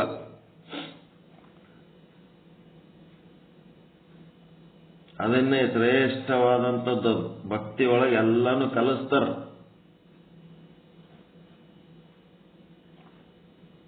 ಭಾರಿ ದೊಡ್ಡ ಜ್ಞಾನಿಯಾಗಿ ಏನು ಮಾಡ್ಲಾರ ಸುಮ್ ಕೂತ್ ಪುಸ್ತಕ ಓದಿ ಕತೆ ಹೇಳ್ತೀನಿ, ಕೇಳಕ್ಕೆ ತಲೆ ಹಾಕ್ತೀನಿ ಅಂತಂದ್ರ ಅದು ಪೂರ್ಣ ಯೋಗ ಆಗ್ತದೇನ್ರಿ? ಅದು ಎಲ್ಲ ಜ್ಞಾನ ಮಾಡ್ಕೊಂಡ ಮೇಲೆ ಅದ್ರದ್ದು ಉಪಯೋಗ ತಕ್ಕೋಬೇಕಲ್ಲ.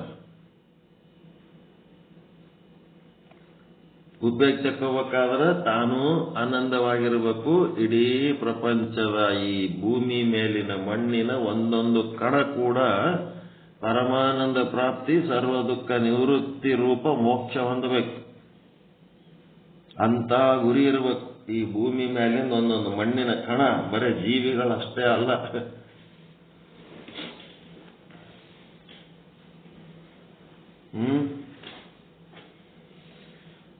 ಅದಕ್ಕೆ ಮುಂದೆ ಇವುದ್ರದ್ದು ದೊಡ್ಡ ಅರ್ಥಗಳು ಹೇಳಕತ್ತೀನಿ ನಾನು. ಮೊದಲು ಸಣ್ಣ ಅರ್ಥಗಳು ಹೇಳಿ ಜಕ್ಕೊಂಬಂದಿದ್ದೆ ನಿಮಗೆಲ್ಲ ಯೋಗ ಅಂದ್ರೆ ಏನಂತ.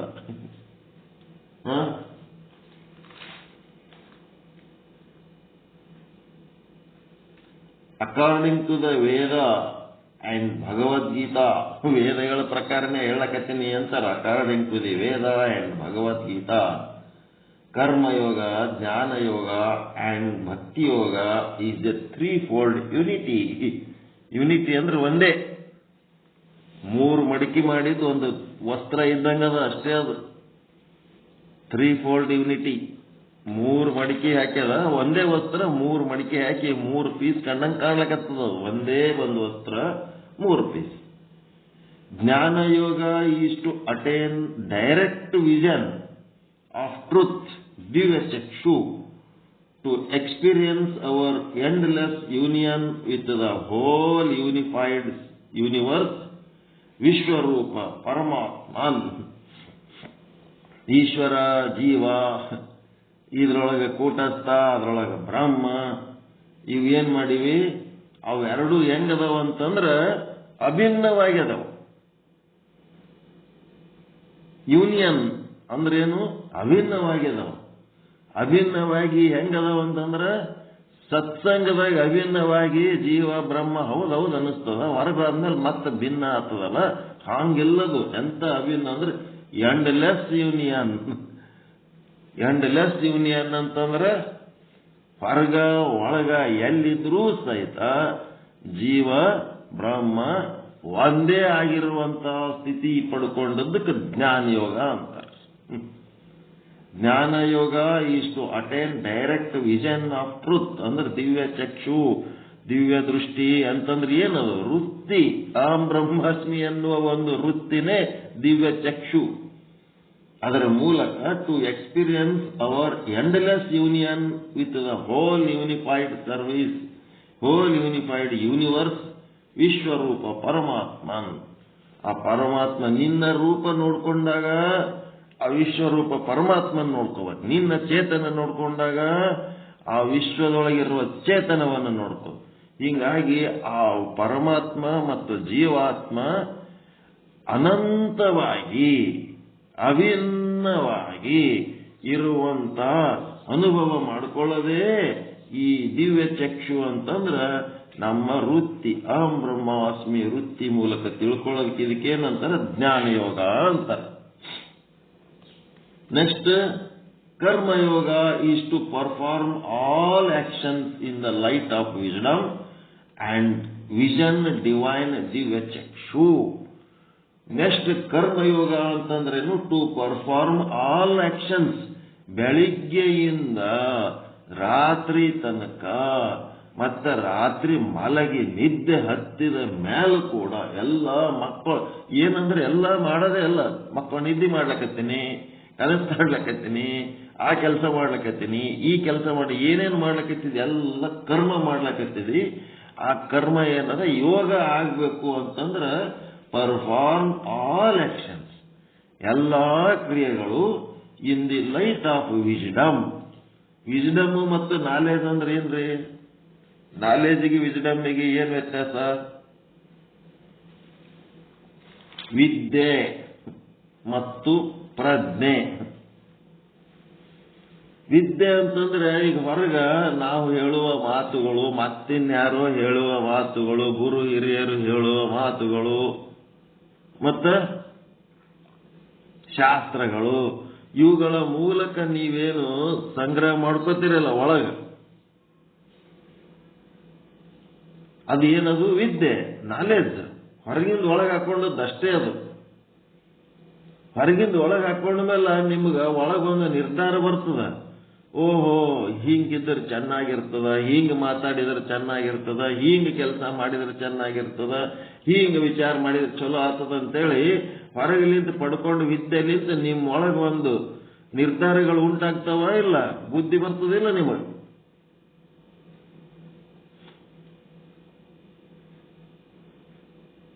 ಬರ್ತದಿಲ್ರಿ? ಗಪ್ ಕೂತ್ರಿ, ಏನ್ ಹೇಳ್ಬೇಕು ನಾನು?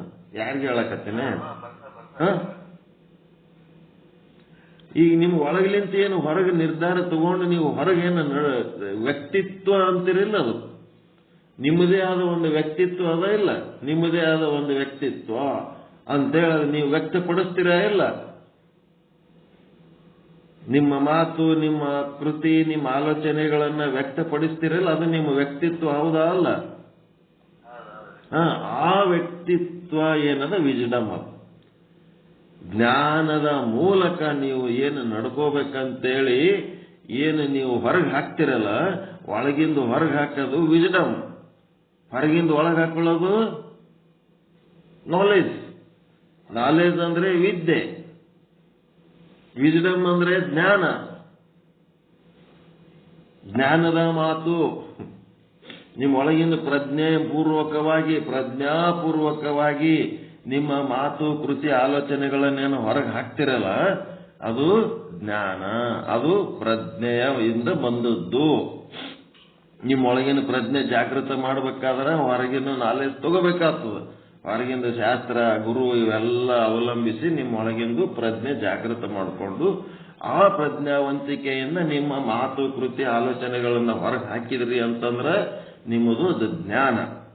ಹೊರಗಿಂದ ಒಳಗೆ ಹಾಕೊಂಡ್ರಿ ಅಂತಂದ್ರೆ ಅದು ವಿದ್ಯೆ. ಇವೆಲ್ಲ ಗೊತ್ತಿರ್ಬೇಕು. ಅದಕ್ಕೆ ಅವ್ರೇನ್ ಹೇಳ್ತಾರ? ಕರ್ಮ is to perform all actions in the light of wisdom ಅಂತಂದ್ರೆ ನೀವು ಪ್ರಜ್ಞಾಪೂರ್ವಕವಾಗಿ ನಿಮ್ಮ ಒಳಗಿನ ಬೆಳಕಿನ ಮಾತುಗಳು, ಬೆಳಕಿನ ಕೆಲಸಗಳು, ಬೆಳಕಿನ ಆಲೋಚನೆಗಳು ಮಾಡಬೇಕು. ಹೆಂಗಪ್ಪ ಅಂತಂದ್ರೆ ವಿಜನ್ ಡಿವೈನ್ ಚಕ್ಷು, ದಿವ್ಯ ಚಕ್ಷು ಅಂತಂದ್ರ ನಿಮ್ಮ ಅಹಂ ಬ್ರಹ್ಮಾಸ್ಮಿ ಎಂಬ ವೃತ್ತಿಯ ಮೂಲಕ ನಾನು ಬ್ರಹ್ಮನಿದ್ದೇನೆ ಎನ್ನುವ ವೃತ್ತಿಯ ಮೂಲಕ ನೀವೇನ್ ಮಾಡಬೇಕು? ಬ್ರಹ್ಮನಾಗಿ ಬ್ರಹ್ಮನ ಮಾತುಗಳಾಡಬೇಕು, ಬ್ರಹ್ಮನ ಆಲೋಚನೆಗಳು ಮಾಡಬೇಕು, ಬ್ರಹ್ಮನ ಕೆಲಸ ಮಾಡಬೇಕು. ಬ್ರಹ್ಮ ಹೆಂಗೆ ಜಗತ್ತಿನೊಳಗ ಹೆಂಗ ಎಲ್ಲರಿಗೆ ಯಾರು ಹೆಂಗ ಯಾಕಿರ್ಲಕ್ಕ ಎಲ್ಲರಿಗೆ ತೆಕ್ಕಿ ಹಾಕೊಂಡು ಹೋಗ್ಲಕತ್ತಾನ ಇಲ್ಲ? ಹಂಗ ಬ್ರಹ್ಮನ್ ಕೆಲಸ ಮಾಡಬೇಕು. ಅದಕ್ಕೇನಂತಾರ? ಕರ್ಮಯೋಗ ಅಂತಾರ.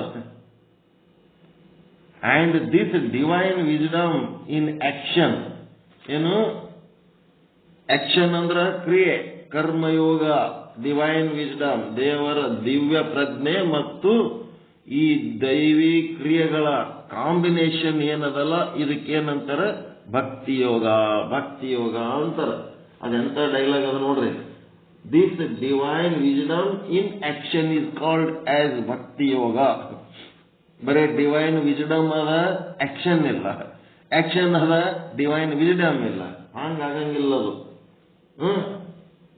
ಡಿವೈನ್ ವಿಜ್ಡಮ್ ಇನ್ ಆಕ್ಷನ್, ಕ್ರಿಯೆಯಲ್ಲಿ ಇರುವ ನಿಮ್ಮ ಧ್ಯಾನ ಬೇಕಾದಷ್ಟು ಇರ್ಬೋದು. ಅದು ಎಷ್ಟರ ಮಟ್ಟಿಗೆ ಕ್ರಿಯೆ ಒಳಗದ ಅಷ್ಟೇ ಭಕ್ತಿ ಯೋಗ, ಅಷ್ಟೇ ಮಟ್ಟದ ಭಕ್ತರು ನೀವು. ಇದು ಹೈಯರ್ ಮೀನಿಂಗ್. ಇದು ಮೊದಲು ಹೇಳೋದು ಅಂತಃಕರಣ ಶುದ್ಧಿಗಾಗಿ, ನಿರ್ಮಲ ಚಿತ್ತ ನಿಶ್ಚಲ ಚಿತ್ತಕ್ಕಾಗಿ ಕರ್ಮ ಉಪಾಸನೆ ಮಾಡಬೇಕನ್ನೋದು ಅದು ಬೇರೆ. ಇದು ಎತ್ತರದ ಅರ್ಥ. ಇದು ಅವೇ ಶಬ್ದಗಳಿಗೆ ದೊಡ್ಡ ಅರ್ಥಗಳಿವು. ಜ್ಞಾನ ಆಗೋದಕ್ಕಿಂತ ಮೊದಲಿನ ಅರ್ಥ ಬೇರೆ, ಅಜ್ಞಾನದ ಕಾಲದಲ್ಲಿ ಅವುಗಳ ಅರ್ಥ ಬೇರೆ, ಜ್ಞಾನ ಆದ್ಮೇಲೆ ಅವುದರ ಅರ್ಥ ಮತ್ತು ದೊಡ್ಡ ಅರ್ಥಗಳು ಬರ್ತಾವ. ದೊಡ್ಡ ಅರ್ಥಗಳು ಬೇಕಾ ಬೇಡ, ಬರೀ ಸಣ್ಣ ಅರ್ಥಗಳಷ್ಟೇ ಸಾಕ.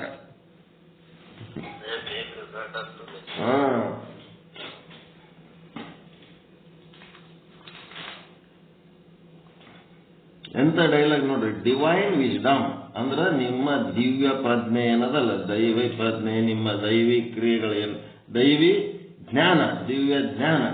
ಡಿವೈನ್ ವಿಜ್ಡಮ್ ಅಂದ್ರೆ ದಿವ್ಯ ಜ್ಞಾನ ಅನ್ಕೊಳ್ರಿ. ಇನ್ ಆಕ್ಷನ್ ಅಂತಂದ್ರೆ ಅದು ನಡೆಯಲ್ಲಿ ಇರ್ಬೇಕಲ್ಲ, ಬರೀ ಮಾತಿನಾಗಿದ್ರಿ ಅದಕ್ಕೆ ಬಂತು. ನಮ್ಮ ನಡೆಯೊಳಗಿರ್ಬೇಕಲ್ಲ.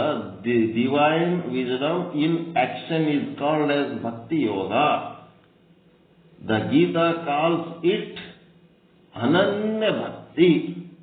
ಅನನ್ಯ ಭಕ್ತಿ ಅಂತ ಒಂದು ಶ್ರೇಷ್ಠವಾದ ಶಬ್ದವನ್ನು ಬಳಸ್ತದೆ Bhagavad Gita, which is selfless performance of our natural duty. ನಮ್ಮ ಜೀವನದ ಪ್ರತಿಯೊಂದು ನೈಸರ್ಗಿಕ ಕ್ರಿಯೆಗಳು, ನ್ಯಾಚುರಲ್ ಆಗಿ ಏನು ಕರ್ತವ್ಯಗಳು ಮಾಡ್ತೀವಲ್ಲ, ಅವೆಲ್ಲ ಹೆಂಗ್ ಮಾಡ್ಬೇಕಂದ್ರೆ ಸೆಲ್ಫ್ಲೆಸ್ ಆಗಿ ಮಾಡಬೇಕು, ನಿಸ್ವಾರ್ಥವಾಗಿ ಮಾಡಬೇಕು. ಹೆಂಗಿರ್ತದಂತಂದ್ರ ಮಕ್ಕಳು ನಡಿತೀವಿ, ಅದಕ್ಕ ಮುಂದೆ ನಮ್ಮ ಭವಿಷ್ಯಕ್ಕೆ ಅವರು ನಮಗೆ ಆಸರ ಆಗಬೇಕು, ಶಾಲಿ ಕಲಿಸ್ಬೇಕು, ನೌಕರಿ ಹಚ್ಬೇಕು. ಅವರೆಲ್ಲ ಏನೆಲ್ಲ ಮಾಡಿದ್ರು ಸಹಿತ ಮಕ್ಕಳನ್ನು ಬೆಳೆಸೋದು ಹೆಂಗ್ ಬೆಳೆಸ್ತಾರಂತಂದ್ರ, ಕುರಿಗಳನ್ನ ಹೆಚ್ಚು ತಪ್ಪಲ ತಿನ್ನಿಸಿದ್ರೆ ಮುಂದೆ ಮಾಂಸ ಜಾಸ್ತಿ ಬರ್ತದ ಅನ್ನೋ ರೀತಿಯಲ್ಲಿ ಮಕ್ಕಳನ್ನು ಬೆಳೆಸ್ತಾರ. ಆ ಮಕ್ಕಳನ್ನ ಎಲ್ಲ ಓಟು ತಗೊಂಡು ತಿಂದು ಬೆಳೆದು ಗಟ್ಟಿಮುಟ್ಟ ಆತಾರ. ಆದ್ರೆ ಅದು ಕುರಿ ಯಾವ್ದಾರ ಹೋತದ ಬೆನ್ನತ್ತಿ ಹೋಗ್ಬಿಡ್ತಾವ.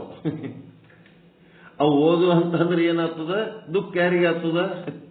ಒಂದು ನಾವು ಹಣದ ಮಕ್ಕಳಿಗೆ ಬೆಳೆಸೋದು ಸಹಿತ ಸ್ವಾರ್ಥಿಗಳಾಗಿ ಬೆಳೆಸ್ತೀರಿ ನೀವು.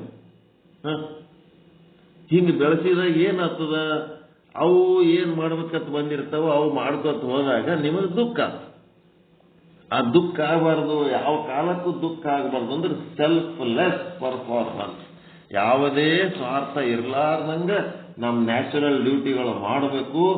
ಇದಕ್ಕೇನಂತಾರಂದ್ರ ಅವ್ರ ಸಲುವಾಗಿ ಮಾಡೋ ಕೆಲಸ ಅಲ್ಲ, ಸ್ವಕರ್ಮ. ನಿನ್ನ ಸಲುವಾಗಿ ನೀನು ಮಾಡ್ಕೊಳಕತ್ತಿದ ಅಷ್ಟೇ. ನೀ ತಿನ್ನ ಅನ್ನ ಕರಗಿಸ್ಕೊಳಕ, ನಿನ್ನ ಜೀವನದಾಗ ಒಂದೇನೋ ಬದುಕಿವಿ ಅಂತ ಜೀವಂತಿಕೆ ತೋರ್ಸೋದ್ರ ಸಲುವಾಗಿ ಒಂದು ಕೆಲಸ ಮಾಡ್ಲಕತ್ತೀವಿ ಹೊರತು ಸ್ವಕರ್ಮ ಇನ್ನೊಬ್ಬರ ಸಲುವಾಗಿ ನೀ ಮಾಡ್ಲಕತ್ತಿಲ್ಲ. ಅದು ತಿಳ್ಕೊಂಬಿಡು, ತಲೆಯಾಗಿ ಇಟ್ಕೋ. ಅವನ ಸಲುವಾಗಿ ಮಾಡ್ಲಕತ್ತಿನ ನೀ ತಲೆಯಾಗಿ ಇಟ್ಕೋಬೇಡ ಅಂತ ಹೇಳ್ತಾನೆ. ಆ ಸ್ವಕರ್ಮ ಎಂತದ? ಸ್ವಧರ್ಮ, ನಿನ್ನದೇ ಧರ್ಮ ಅಷ್ಟೇ, ಮತ್ತೆ ಬೇರೆ ಯಾರು ಧರ್ಮ ಅಲ್ಲ. ನಾನೇನ್ ಮಾಡಬೇಕು ಅಷ್ಟು ಮಾಡ್ಬೇಕಷ್ಟೇ. ಇನ್ನೊಬ್ಬರ ಮೇಲೆ ಉಪಕಾರ ಹೊರಿಸ್ಲಕತ್ತ ಕೆಲಸ ಮಾಡೋದು ಅಲ್ಲ. ಸ್ವಕರ್ಮ ಸ್ವಧರ್ಮ. Fearlessly for the welfare of all beings. ಏನು ಭಯ ಇಲ್ಲಾರ್ದಂಗ ನಿರ್ಭಯವಾಗಿ ಎಲ್ಲರನ್ನ ಒಳ್ಳೆತನ ಬಯಸ್ಬೇಕು. ಫಿಯರ್ಲೆಸ್. ಒಂದು ಹುಲಿ ಬಂತು ಅಂದ್ರೂ ಸಹಿತ ಅದಕ್ಕೆ ಒಳ್ಳೇದಾಗ್ಲಿ ಅಂತ ಬಯಸ್ಬೇಕು. ಹುಲಿ ಬಂದದಂತ ಅಂಜ್ಕೊಂಡ್ರಿ ಹೋಯ್ತು ನಿಮ್ ಯೋಗ. ಹಾವು ಬಂದದಂತ ಅಂಜ್ಕೊಂಡ್ರಿ ಹೋಯ್ತು ನಿಮ್ ಯೋಗ. ಚೋಳು ಬಂದದಂತ ಅಂಜ್ಕೊಂಡ್ರಿ ಹೋಯ್ತು ನಿಮ್ ಯೋಗ. ದುಷ್ಟರು ಬಂದರಂತ ಅಂಜ್ಕೊಂಡ್ರಿ ಹೋಯ್ತು ನಿಮ್ ಯೋಗ. ಇಲ್ಲಿ ಏನಾಗಬೇಕು? ದುಷ್ಟರು ಬಂದ್ರು ಅವರಿಗೆ ಹೆಂಗ್ ನೋಡ್ಬೇಕು? ನಿಮ್ಮನ್ನ ನೀವು ಹೆಂಗ್ ನೋಡ್ಕೊತೀರಿ ಅಷ್ಟೇ ಪ್ರೀತಿಯಿಂದ ನೋಡ್ಕೋಬೇಕು.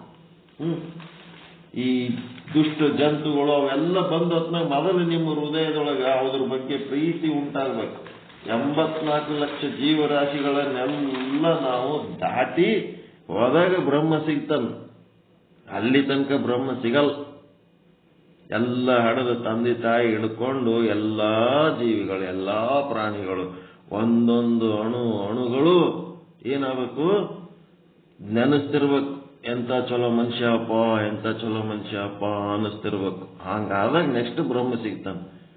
ಅದಕ್ಕೆ ಸಾಧನೆ ನಿರಂತರವಾಗಿ ಮಾಡಬೇಕು. ಜನ್ಮ ಜನ್ಮಾಂತರದ ಸಾಧನೆ ಮಾಡಬೇಕು. ಅದಕ್ಕೆ ಮುಂದೆ ಜ್ಞಾನ ಹೋತ ಹೈ ಕಾನಕೋ, ಯಾರಿಗಾಗ್ತದ ಜ್ಞಾನ ಅಂತ ನೀ ಪ್ರಶ್ನೆ ಕೇಳಿದ್ಯಪ್ಪ 107ನೇ ದೋಹ. ಅದಕ್ಕೆ ನಾನು ಈ ರೀತಿಯಾಗಿ ಉತ್ತರವನ್ನು ಹೇಳಿದ್ದೇನೆ. ಏನಪ್ಪ ಅಂತಂದ್ರೆ, ಚಹೈ ಸುಪೂಚಯೇ ತಾತ, ಹೇ ಕುಮಾರನೇ, ಈಗ ಮತ್ತೇನನ್ನು ಕೇಳಲು ಬಯಸುವೆಯೋ ಕೇಳು. ನೀನು ಜ್ಞಾನ ಯಾರಿಗಾಗ್ತದ ಕೇಳಿದ್ದಿ, ನಾನು ಆವಾಸನಿಗಾಗ್ತದ ಅಂತ ಹೇಳಿದೆ. ಕೂಟಸ್ಥನಿಗೆ ಅದು ಸಂಬಂಧ ಇಲ್ಲ ನಾ ಹೇಳ ಜ್ಞಾನ. ಅವ ಕೂಟಸ್ಥ ಆಲ್ರೆಡಿ ಜ್ಞಾನಿನೇ ಅದನ, ಅವನಿಗೆ ಹೇಳೋದು ಬೇಕಾಗಿಲ್ಲ ಅಂತ ಹೇಳಿದ್ದೆ. ಈಗ ಜ್ಞಾನ ಕೂಟಸ್ಥನಿಗೆ ಆಗುತ್ತದೆಯೋ ಆವಾಸನಿಗೆ ಆಗುತ್ತದೆಯೋ ಎಂಬ ಪ್ರಶ್ನೆಗೆ ಉತ್ತರ ನೀಡಿ ಆಗಿದೆ. ಈಗೇನಪ್ಪ ಅಂದ್ರೆ, ಮುಂದೆ ನೀನು ಏನಾರ ಕೇಳ್ತಿದ್ರೆ ಕೇಳು ಅಂತಂದ್ರ ಇಲ್ಲಿಗೆ ಫುಲ್ ಸ್ಟಾಪ್ ಆಗ್ಯದ ಅಂತ ಗುರು ತಿಳ್ಕೊಂಡ. ಹೇಳಬೇಕಾಗಿದ್ದೆಲ್ಲ ಹೇಳಿಬಿಟ್ಟೆ, ಮುಗೀತು ಅಂತ ಗುರು ತಿಳ್ಕೊಂಡ. ಆದರೆ ಇವನಿಗೇನಾಯ್ತು, ನೀನೇನು ಹೇಳೋದೆಲ್ಲ ಹೇಳಿದಪ್ಪ ಮಾರಾಯ, ನನಗೇನು ಆವಾಸೊಂದು ಅನುಭವ ಆಗಲಿಲ್ಲ, ಕೂಟಸ್ಥೊಂದು ಅನುಭವ ಆಗಲಿಲ್ಲ. ನಾ ಹೆಂಗಿರ್ಬೇಕು ಹಂಗೆ ಇರ್ತೀನಿ. ನನ್ನೊಳಗೆ ಏನು ವ್ಯತ್ಯಾಸ ಕಾಣ್ತಾ ಇಲ್ಲ. ಹಿಂಗಾಗಿ ನನಗೆ ಸಂಶಯ ಪೂರ್ತಿ ನಿವೃತ್ತಿ ಆಗಿಲ್ಲ. ಇನ್ನು ಮುಂದೆ ಮತ್ತೆ ಇನ್ನೂ ಸ್ವಲ್ಪ ಆಳವಾಗಿ ಕೆಲವೊಂದು ಪ್ರಶ್ನೆಗಳದವು, ಅವು ಹೇಳ್ಬೇಕು ಇದಕ್ಕೆ ಸಂಬಂಧಪಟ್ಟಂತೆ ಅಂತ ಮತ್ತಂತಾನೆ. ಹಂಗಾದಾಗ ಬ್ರಹ್ಮಕ್ಕಿಂತ ಭಿನ್ನವಾದ ವಿಷಯಾಂಕ ಈಗ 184ನೇ ವಿಷಯಾಂಕ.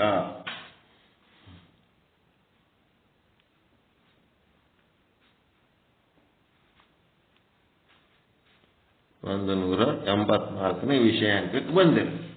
ಏನು ವಿಷಯಾಂಕ ಅಂದ್ರೆ, ಬ್ರಹ್ಮಕ್ಕಿಂತ ಭಿನ್ನವಾದ ಆವಾಸನಿಗೆ ನಾನು ಬ್ರಹ್ಮನಿರುತ್ತೇನೆ ಎಂಬ ಜ್ಞಾನವು ಮಿಥ್ಯವಾಗಿರುತ್ತದೆ. ಯಾಕಂದ್ರ ಆವಾಸ ಬ್ರಹ್ಮದಿಂದ ಭಿನ್ನದನವ.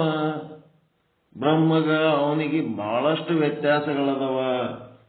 ಆ ವ್ಯತ್ಯಾಸ ಇಟ್ಕೊಂಡು ನಾ ಬ್ರಹ್ಮದಿನಿ ಅಂತಂದ್ರೆ ಇದು ಮಿಥ್ಯ ಆಗ್ತದ. ಅಹಂ ಬ್ರಹ್ಮ ಈ ಜ್ಞಾನವು ಯಾರಿಗೆ ಆಗುತ್ತದೆ? 176ನೇ ಅಂಕಗತ ಹಿಂದಿನ ಇದ್ರೊಳಗೆ ಯಾರಿಗಾಗ್ತದ ಅಂತೇಳಿ ನಾನೇನು ಕೇಳಿನಿ, ನೀವೇನು ಉತ್ತರ ಹೇಳಿರಿ, ಅದರದು ಏನದಂದ್ರೆ ನನ್ನ ಗೂಢ ಅಭಿಪ್ರಾಯ ಅದು ಅಲ್ಲ. ಕುಂತು 7 ಅವಸ್ಥೆ ಹೇಳಿದೆ, 8 ಅವಸ್ಥೆ ಹೇಳಿದೆ, ಇದು ಏನ್ ಕೇಳಿದ್ರು ಇನ್ನೂ ಒಂದಿಟ್ಟು ಉದ್ದ ಕೇಳ್ಕೊತ ಹೋಗ್ತೀರಿ. ಆ ಅಭಿಪ್ರಾಯ ಅಲ್ಲ ನಂದು ಗೂಢ ಅಭಿಪ್ರಾಯ. ನಾ ಕೇಳಿದ ಪ್ರಶ್ನೆ ಅಭಿಪ್ರಾಯ, ನಿಜವಾದ ಅಭಿಪ್ರಾಯ ಏನದ ಅನ್ನೋದು ಈಗ ಹೇಳ್ತೀನಿ ನೋಡ್ರಿ. ಹಿಂದೆ ಮಾಡಿದ ಪ್ರಶ್ನೆಯನ್ನೇ ಹೀಗೆ ಮತ್ತೆ ಮಾಡುತ್ತಿದ್ದೇನೆ. ಆವಾಸನಿಗೆ ನಾನು ಬ್ರಹ್ಮನಿದ್ದೇನೆ ಎಂಬ ಭ್ರಾಂತಿ ಇದೆ. ಆವಾಸನು ಬ್ರಹ್ಮಕ್ಕಿಂತಲೂ ಭಿನ್ನವಾಗಿದ್ದಾನೆಂದು ನೀವೇ ಹೇಳಿಕೊಂಡು ಬಂದಿರುವಿರಿ. ಬ್ರಹ್ಮನಿಗಿಂತಲೂ ಭಿನ್ನವಾದ ಆವಾಸನಿಗೆ ನಾನು ಬ್ರಹ್ಮನಿದ್ದೇನೆ ಅಂತ ತಿಳಿದುಕೊಂಡರೆ ಅದು ಭ್ರಾಂತಿ ಆಗುತ್ತದೆ. ಅದರಿಂದ ಮಿಥ್ಯಾ ಜಗತ್ತಿನ ನಿವೃತ್ತಿ ಆಗುವುದಿಲ್ಲ, ಪರಮಾನಂದ ಪ್ರಾಪ್ತಿ ಆಗುವುದಿಲ್ಲ, ಮೋಕ್ಷ ಉಂಟಾಗುವುದಿಲ್ಲ. ನೀವ್ ಹೇಳ್ದಂಗ ನಾ ಬ್ರಹ್ಮದೀನಿ ಅಂತ ಆವಾಸ ಅನ್ಕೊಂಡ್ರ ಅಲ್ಲಿ ರಿಸಲ್ಟ್ ಬರಲ್ಲ, ಮೋಕ್ಷ ಆಗಲ್ಲ. ಈಗ ಆಲ್ರೆಡಿ ನೀವೇನ್ ತಿಳಿಸಿ ಹೇಳಿದ್ರು ನನಗೇನು ಮೋಕ್ಷ ಆಗಿಲ್ಲ. ನಾ ಮೊದಲು ಹೆಂಗಿದ್ದೆ ಹಂಗೆ ಅದೀನಿ. ಬಂಧನದ ದುಃಖ ನನಗೇನು ಬಿಟ್ಟಿಲ್ಲ. ಈಗ ಮತ್ತೆ ಅದನ್ನೇ ನೆನಪು ಮಾಡಿಕೊಡುತ್ತಿದ್ದೇನೆ ಗುರುಗಳೇ. ಬ್ರಹ್ಮಕ್ಕಿಂತಲೂ ಭಿನ್ನವಾದ ಆವಾಸನಿಗೆ ನಾನು ಬ್ರಹ್ಮನಿರುತ್ತೇನೆ ಎಂಬ ಜ್ಞಾನವು ಮಿಥ್ಯವಾಗಿರುತ್ತದೆ. ಏನು ಗಟ್ಟಿ ಹಿಡ್ದ ನೋಡ್ರಿ ಅವ ಶಿಷ್ಯ. ನಾವೇನು ಇಟ್ಟೆಲ್ಲ 7 ಅವಸ್ಥೆ ತಿಳ್ಕೊಂಡ್ಮೇಲೆ ಮೋಕ್ಷ ಆಯ್ತ ತಿಳ್ಕೊಂಡ್ಬಿಟ್ಟಿವಿ ನಾವು. ಅವೆಲ್ಲ ಸುಳ್ಳಂತ ನಾವು. ಹಂಗೆಲ್ಲ ಆಗಲ್ಲ. ತತ್ವದೃಷ್ಟಿಯು ಯಾವ ಗೂಢ ಅಭಿಪ್ರಾಯದಿಂದ ಈ ಪ್ರಶ್ನೆಯನ್ನು ಮಾಡುತ್ತಿದ್ದಾನೋ ಅದನ್ನು ಈಗ ಪ್ರಕಟ ಮಾಡುತ್ತಿದ್ದಾನೆ. ಅವ ಕೇಳತರಿಗೆ ಇವ್ರು 7 ಅವಸ್ಥೆಗಳು ಹೇಳಿ ಮುಗಿತನ್ಕೊಂಡ್ರೆ ಹಂಗೆಲ್ಲ ಆಗಲ್ಲ, ಸಾಧ್ಯ ಇಲ್ಲ.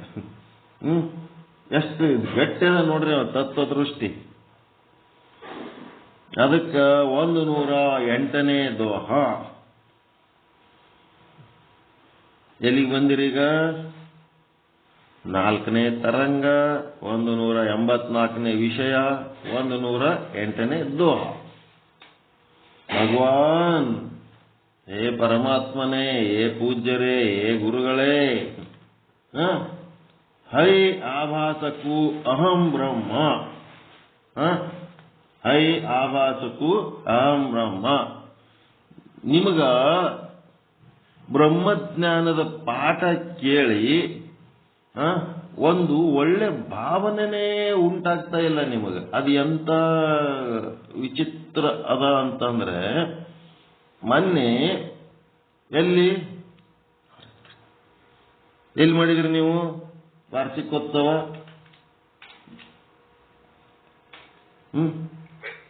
ಮಾಡಿದ್ರಿ. ಮಾಡಿದ್ಮೇಲೆ ಪಾಠ ಕೇಳಿದವ್ರು ಯಾರು?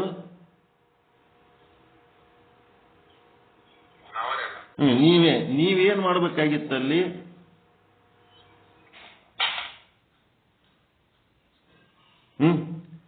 ಅವ್ರು ಯಾರು ಸಂಬಂಧ ಇರ್ಲಾರ್ದ ಮುದುಕರಿಗೆ ತಂದು ಪೂಜೆ ಮಾಡ್ಲಕ್ ಹಚ್ಚಿದ್ರಲ್ಲ, ಅವ್ರೇನ್ ಪಾಠ ಕೇಳಿದ್ರ?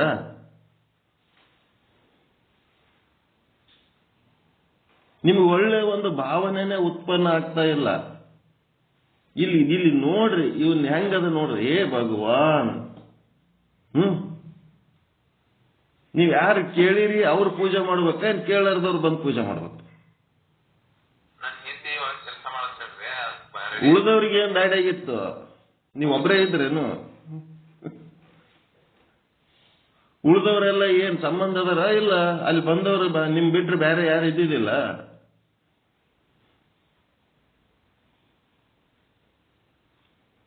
ಅವ್ರು ವಯಸ್ಸಾದ ಮುದುಕರು ಕಾಲು ಸಹಿತ ಮಡಚಲಕ್ ಬರಲ್ಲ, ಅವ್ರಿಗೆ ತಂದು ಹಚ್ಚಿದ್ರಪ್ಪ. ಏನದು? ಅದರ ಅರ್ಥ ಅದ ನೀವು ಮಾಡೋ ಕೆಲಸ? ಒಂದು ನೀಟಾಗಿ ಒಂದು ಅದರದ್ದು ಫೋಟೋ ವಿಡಿಯೋ ಏನಾದ್ರು ತಕ್ಕೊಳ್ಳೋ ವ್ಯವಸ್ಥೆ ಮಾಡಿದರೆ ಅದು ಅತ್ಯಂತ ಮಹತ್ವದ ಕೆಲಸ. ಹೌದಾ ಅಲ್ಲ? ಅದು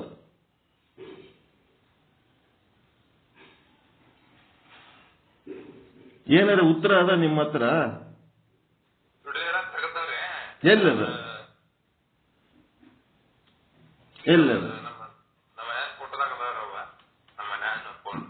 ಎಲ್ಲಿ ಬಂದಿಲ್ಲ.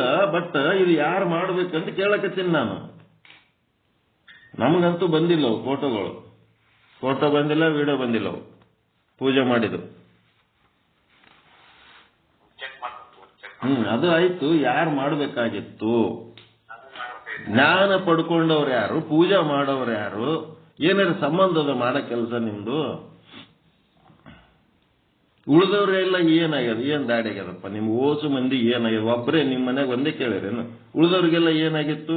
ಅದ್ರೊಳಗೆ ಏನು ಸಂಬಂಧ ಇರ್ಲಾರ್ದಂಗೆ ದೂರ.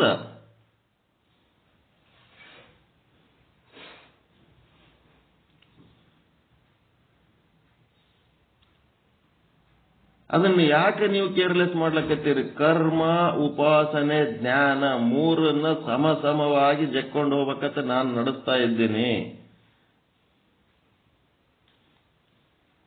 ಜ್ಞಾನ ಅದ, ಕರ್ಮ ಮಾಡ್ಬೇಕನ್ನೋದು ಇಲ್ಲ. ಅಲ್ಲಿ ಕರ್ಮ ಅಬ್ಸೆಂಟ್ ಆಯ್ತು. ಕರ್ಮ ಒಬ್ಬ ಮಾಡಿದ, ಜ್ಞಾನ ಒಬ್ಬ ಪಡ್ಕೊಂಡ. ಅವನಿಗೀನು ಉಪಯೋಗ ಆಗಲಿಲ್ಲ, ಇವನಿಗೂ ಉಪಯೋಗ ಆಗಲಿಲ್ಲ.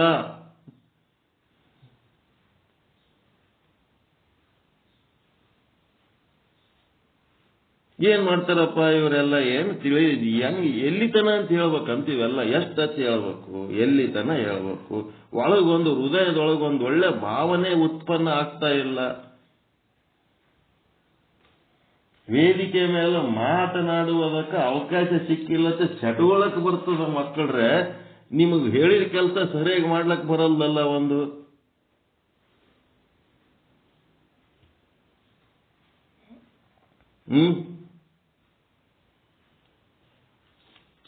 ಒಂದು ಕೆಲಸ ಶಿಸ್ತು ಮಾಡ್ಲಕ್ ಬರಲಿಲ್ಲ ಅಂದ್ರೆ ಏನ್ ಸಕಲ ಜೀವಾತ್ಮರಿಗೆ ಏನ್ ಲೇಸ ಬಯಸ್ತೀರಿ ನೀವು?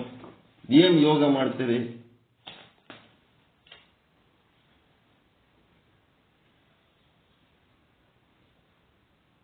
ನಿಮ್ಮ ಹೃದಯ ಭಾವನೆ ಖಾಲಿ ಖಾಲಿ ಖಾಲಿ.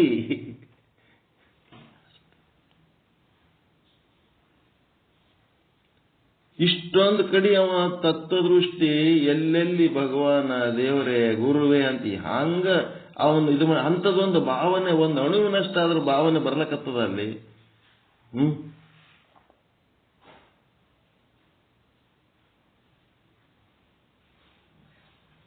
ಅದ ಉತ್ತರ ಇದಕ್ಕೆ. ನಿಮ್ಮಲ್ಲಿ ಯಾರ ಹತ್ರ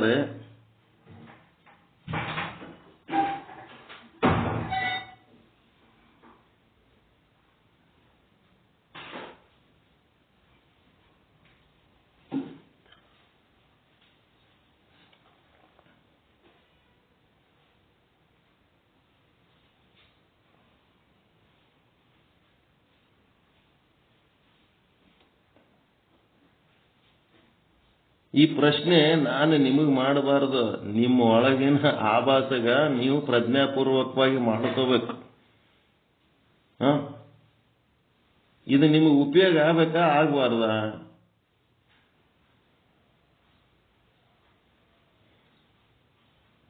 ಹೋಳಿಗೆ ಉಣಬೇಕು ಅಂತಂದ್ರೆ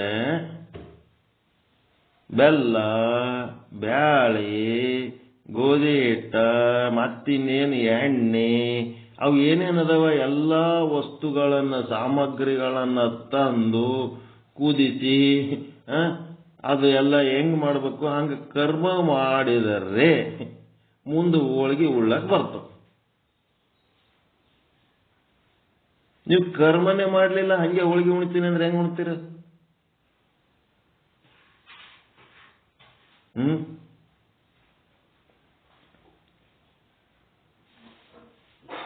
ವಿದೌಟ್ ಕರ್ಮ ನೀವು ಹೆಂಗ ನಿಮಗೆ ಉಳಿದೆಲ್ಲ ಕೆಲಸ ಆಗ್ತದ ಹೇಳ?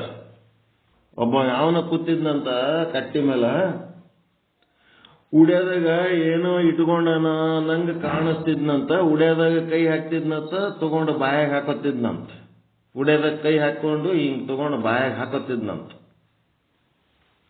ಏನ್ ತಿಲ್ಲಕತ್ತನೋ ಏನೋ ಅಂತೇಳಿ ಯಾವನೋ ಒಬ್ಬ ಹೋಗಿ ಹಣಿಕಾಕಿ ನೋಡಿದ್ನಂತ.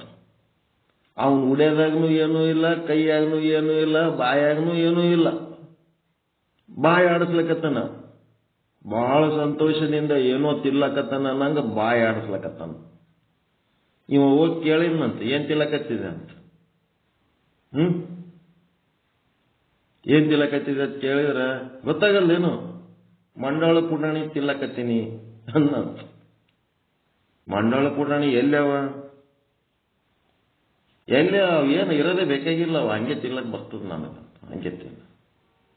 ಅದಕ್ಕೆ ಇವ ಹೇಳಿದ್ನಂತ, ಮಂಡಾಳ ಪುಟಾಣಿ ಹಿಂಗೆ ತಿನ್ಲಕ್ ಬರ್ತಿತ್ತು ಅಂತಂದ್ರ ಮಂಡಾಳ ಪುಟಾಣಿ ಯಾಕೆ ತಿಂತಿದ್ವು ಮಾರಾಯ? ಗೋಡಂಬಿ ದ್ರಾಕ್ಷಿ ತಿನ್ನು, ಬಾದಾಮಿ ತಿನ್ನು, ಹಂಗೆ ತಿನ್ಲಕ್ ಬರ್ತಿತ್ತಂದ್ರೆ ತಿನ್ನು.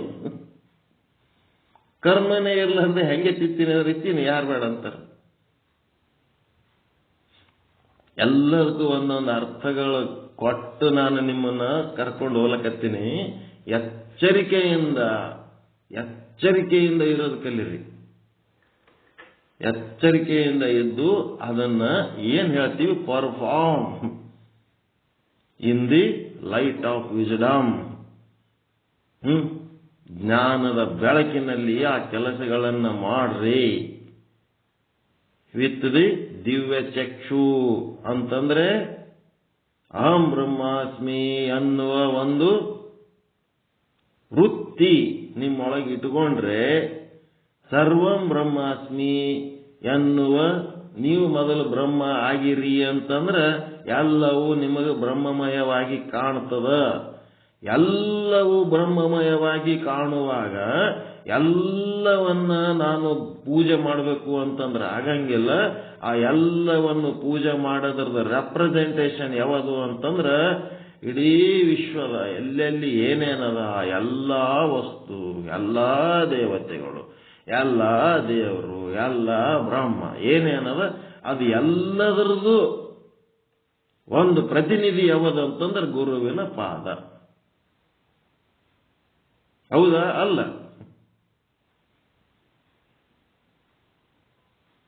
ಆ ಗುರುವಿನ ಪಾದದ ಪೂಜೆ ಮಾಡಿದರೆ ಇಡೀ ಬ್ರಹ್ಮಾಂಡದಲ್ಲಿರುವ ಎಲ್ಲ ತೀರ್ಥಕ್ಷೇತ್ರಗಳು, ಎಲ್ಲ ದೇವಾದಿ ದೇವತೆಗಳು ಎಲ್ಲರದು ಪೂಜೆ ಮಾಡ್ದಂಗೆ.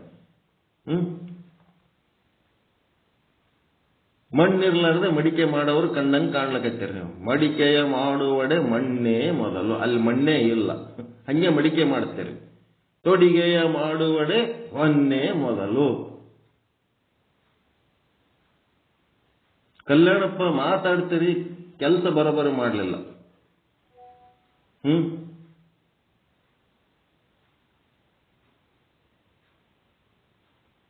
ಅದಕ್ಕೊಂದು ಸರಿಯಾದ ವ್ಯವಸ್ಥೆ ಮಾಡಲಿಲ್ಲ ಕಲ್ಯಾಣಪ್ಪ ಅವರು.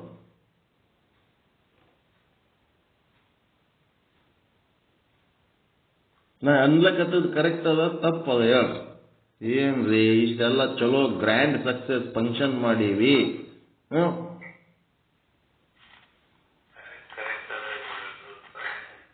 ಸ್ವಲ್ಪ ಏನು ಇಲ್ಲ, ಗ್ರ್ಯಾಂಡ್ ಆಗಿ ಮದುವೆ ಮಾಡಿರಿ, ಎಂಗೇಜ್ಮೆಂಟ್ ಮಾಡಿರಿ, ಫಸ್ಟ್ ನೈಟ್ ಇಲ್ಲ ಅಲ್ಲಿ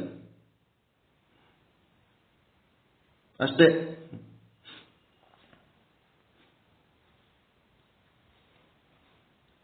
ಒಳಗೆ ಶರಣಾಗತಿನೇ ಇಲ್ಲ.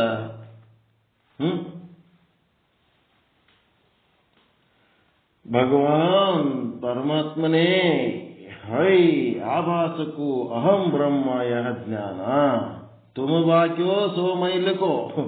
ಏ ಪರಮಾತ್ಮನೇ, ಈ ಅಹಂ ಬ್ರಹ್ಮ ಎನ್ನುವ ಜ್ಞಾನ ಆಭಾಸನಿಗೆ ಆತದತ್ತ ತುಮ ಬಾಕ್ಯೋ ನೀ ಹೇಳಿದೆ ಶಿವ, ನಾನು ಕೇಳಿದೆ. ಸೋ ಮೈಲಕೋ, ನೀ ಕೇಳಿದ ಮೇಲೆ ನಾ ಬ್ರಹ್ಮ ಆಗಬೇಕಾಗಿತ್ತಲ್ಲಪ್ಪ, ನಾ ಆಗಿಲ್ಲ. ಲಚೋ ಪುನಿ ಸಂಕಾಯಿಕ ಆನ. ಮತ್ತೆ ನನಗೊಂದು ಶಂಕೆ ಉಂಟಾಯಿತು, ಮತ್ತೆ ಒಂದು ಶಂಕೆ ಉಂಟಾಯಿತು.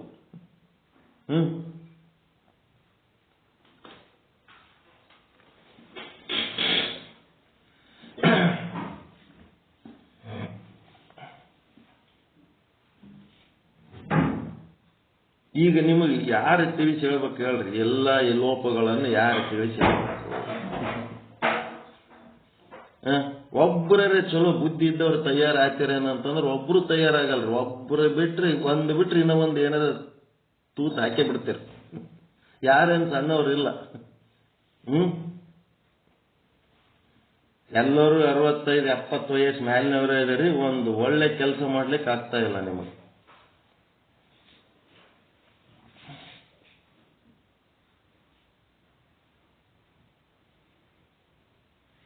ಮುಂದಕ್ಕೆ ಹೋಗ್ಲಕ್ಕೆ ಆಗ್ತಾ ಇಲ್ಲ.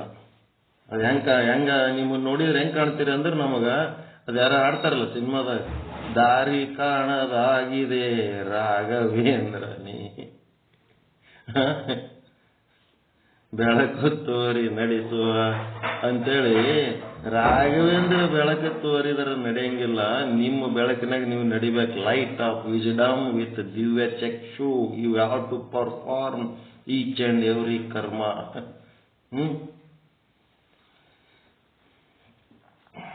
ದಿವ್ಯ ಚಕ್ಷು ಅಂದ್ರೆ ಅಹಂ ಬ್ರಹ್ಮಾಸ್ಮಿ ವೃತ್ತಿ. ಲೈಟ್ ಆಫ್ ವಿಜ್ಡಮ್ ಅಂತಂದ್ರೆ ನಿಮ್ಮ ಒಳಗಿನ ಪ್ರಜ್ಞಾಪೂರ್ವಕವಾದ ಮಾತು, ಕೃತಿ, ಆಲೋಚನೆಗಳು. That is light of wisdom. Knowledge ಅಂತಂದ್ರೆ ಗುರು ಮತ್ತು ಶಾಸ್ತ್ರಗಳಿಂದ ಕಲಿಯುವ ವಿದ್ಯೆ. ಬಹಳ ದೊಡ್ಡ ಪ್ರಮಾಣದ ಜ್ಞಾನದ ಅರ್ಥಗಳದವು. ಸ್ವಲ್ಪ ತಿಳ್ಕೊಳ್ಳೋ, ಬಹಳ ಬೇಡ.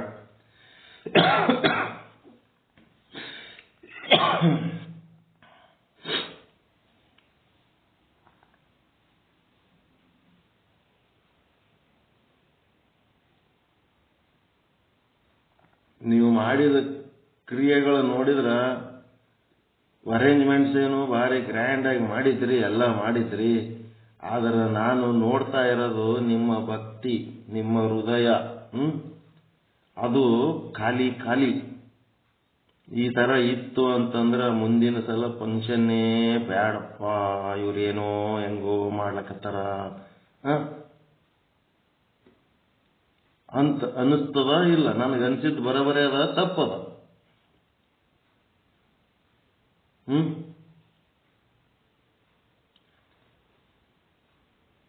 ಹೆಂಗ್ರಿ?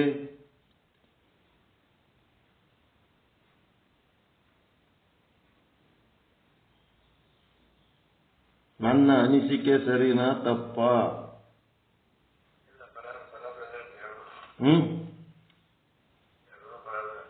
ಯಾವತ್ತಿನ ನೋಡಿ ಎಂಗೇಜ್ಮೆಂಟ್ ಮಾಡ್ಕೊಂಡು ಮದುವೆ ಮಾಡ್ಕೊಂಡಿರಿ,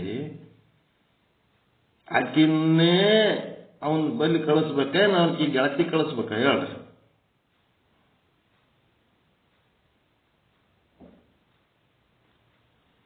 ಮದುಮಗಳು ಭಾಳ ಬಿಜಿ ಇದ್ದಳ್ರಿ, ಅದಕ್ಕೆ ಅವ್ರ ಗೆಳತಿ ಕಳಿಸಿವ್ರಿ ನಿಮ್ ಬಲ್ಲಿ ಅಂತ. ಹೆಂಗಾಗ್ತದ ಇದು?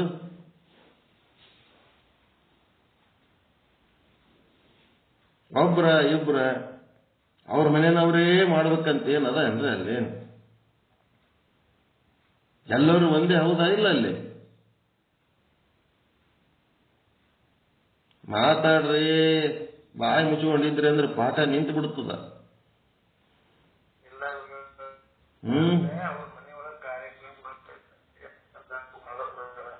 ಅವರೇ ಮನಿ, ಎಲ್ಲರದು ಮನಿ ಅದು. ಅವತ್ತಿನ ದಿವಸ ಎಲ್ಲರೂ ಕೂಡಿ ಮಾಡಬೇಕಾಗಿತ್ತು. ಎಲ್ಲಿದ್ರಿ ಹೇಳ್ರಿ, ನೀವೆಲ್ಲರೂ ಎಲ್ಲಿದ್ರಿ ಹೇಳ್ರಿ? ಅವಾಗ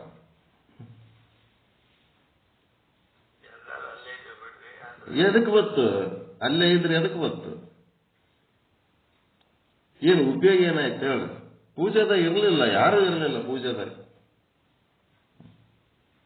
ಸಂಬಂಧ ಇರ್ಲಾರ್ದವ್ರು ಪೂಜೆ ಮಾಡ್ಯಾರ.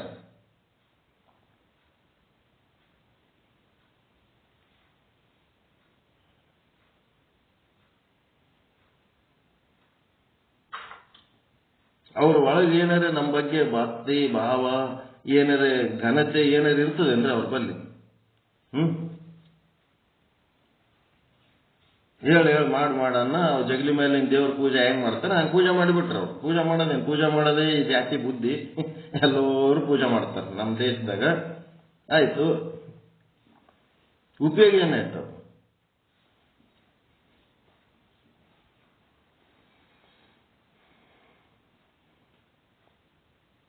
ಖಾರ ಹತ್ತದಲ್ಲ ಸಿದ್ಧಾರೂಢ್ರ ಸಾರ. ಇವು ಯಾವ ಗಮನಕ್ಕೆ ಬರಂಗಿಲ್ಲಲ್ಲ ನಿಮಗೆ?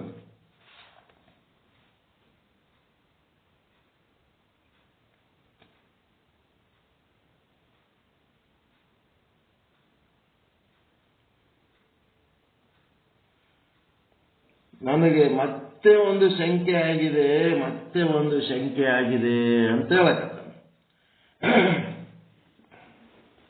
ಏನು ಶಂಕೆ? ಹೈ ಆವಾಸ ಬ್ರಹ್ಮತೆ ನ್ಯಾರ ಅಸತುಮ ಪೂರ್ವಕಿಯೋ ನಿರ್ಧಾರ. ಏನು ಆವಾಸ ಬ್ರಹ್ಮನಿಂದ ಭಿನ್ನವಾಗಿದ್ದಾನೆ. ಬ್ರಹ್ಮನೇ ಬೇರೆ, ಆವಾಸನೇ ಬೇರೆ. ಬ್ರಹ್ಮ ಬಿಂಬ, ಆವಾಸ ಪ್ರತಿಬಿಂಬ ಅಂತ ನೀವು ಮೊದಲೇ ಹೇಳಿರಿ. ಅಸತುಮ ಪೂರ್ವಕಿಯೋ ನಿರ್ಧಾರ ಮೊದಲೇ ಹೇಳಿ. ಪ್ರತಿಬಿಂಬ ಬೇರೆ, ಬಿಂಬ ಬೇರೆ, ಕೂಟಸ್ಥ ಬೇರೆ, ಆವಾಸ ಬೇರೆ ಅಂತೇಳಿ. ಅಹಂ ಬ್ರಹ್ಮಸೋ ಕೈಸೇ ಜಾನೈ. ಅವ ಬ್ರಹ್ಮನಿಂದ ಭಿನ್ನವಾಗಿದ್ದವ, ನಾ ಬ್ರಹ್ಮದಿನಂತೆ ಹ್ಯಾಂಗ್ ತಿಳ್ಕೋಬೇಕು? ಆಪಕಿ ಭಿನ್ನ ಬ್ರಹ್ಮತೆ ಮಾನೈ. ಚಿದಾಭಾಸನು ಬ್ರಹ್ಮಕ್ಕಿಂತ ಬೇರೆಯಾಗಿರುವನು ಎಂದು ತಾವು ಈ ಮೊದಲೇ ನಿಶ್ಚಯವಾಗಿ ಹೇಳಿರುವಿರಿ. ಮತ್ತೆ ಈಗ ತಾವೇ ಹೇಳುತ್ತಿರುವಿರಿ.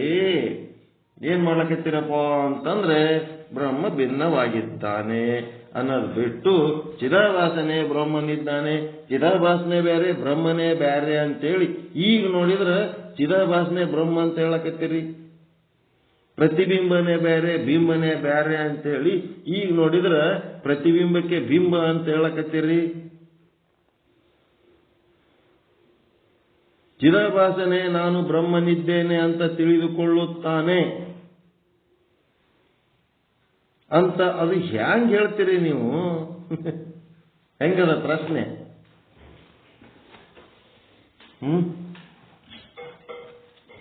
ಹೆಂಗದ ಪ್ರಶ್ನೆ?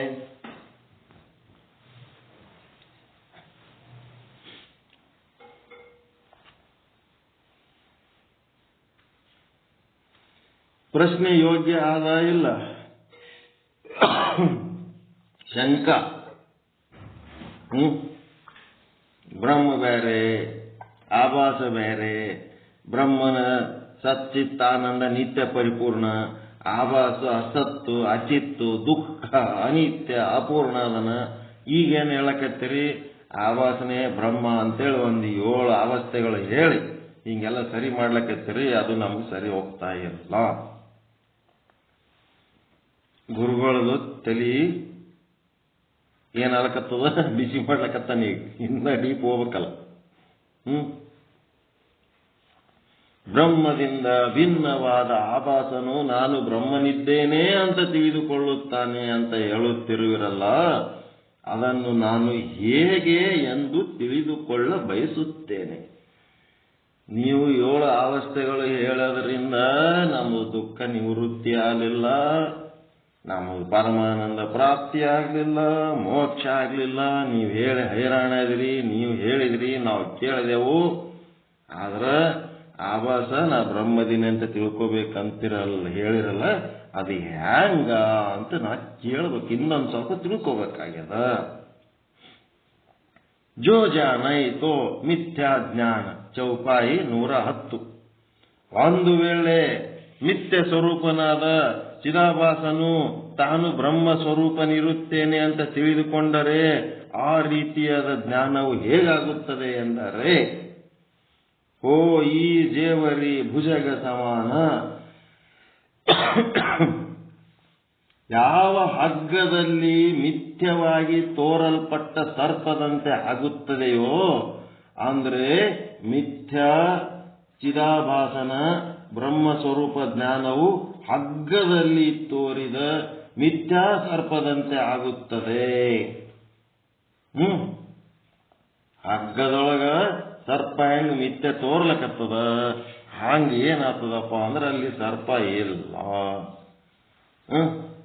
ಆಭಾಸ ಹೆಂಗದನ? ಹಾಗಿದ್ದಾಗ ಇವ ಹೇಳ ಪ್ರಶ್ನೆ ಒಳಗ ಆಭಾಸ ಹೆಂಗದನ? ಹಾಗಿದ್ದಂಗದನ. ಮತ್ತ ಅವನೊಳಗಿರುವ ಜ್ಞಾನ ಬ್ರಹ್ಮ, ನಾನು ಬ್ರಹ್ಮ ಅಂತನಲ್ಲ, ಬ್ರಹ್ಮಜ್ಞಾನ ಹೆಂಗದ? ಹಾವಿದ್ದಂಗದ ಅಂತ ಹೇಳ್ತಾನೆ. ಈಗ ಹಗ್ಗದಾಗ ಹಾವು ಹೆಂಗ ಸುಳ್ಳು ಕಾಣಿಸ್ತದೋ ಹಂಗ ಆಭಾಸನೊಳಗೆ ಬ್ರಹ್ಮಜ್ಞಾನನು ಸುಳ್ಳದ, ಮಿಥ್ಯಾ ಸರ್ಪದಂತೆ.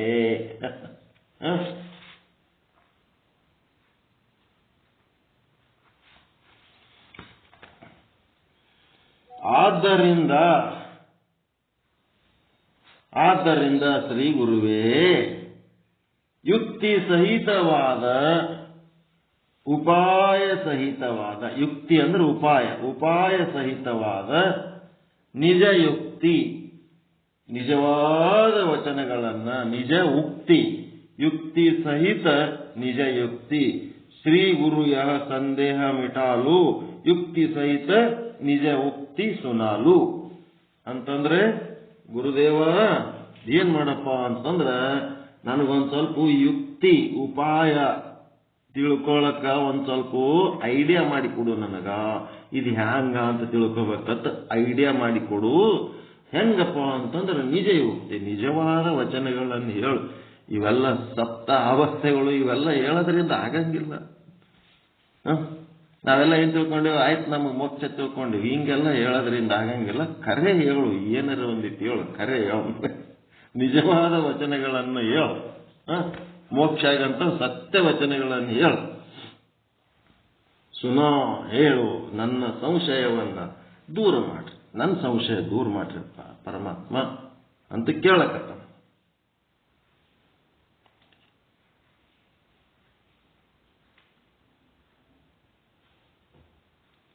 ಟೀಕಾ ಏನಂತ?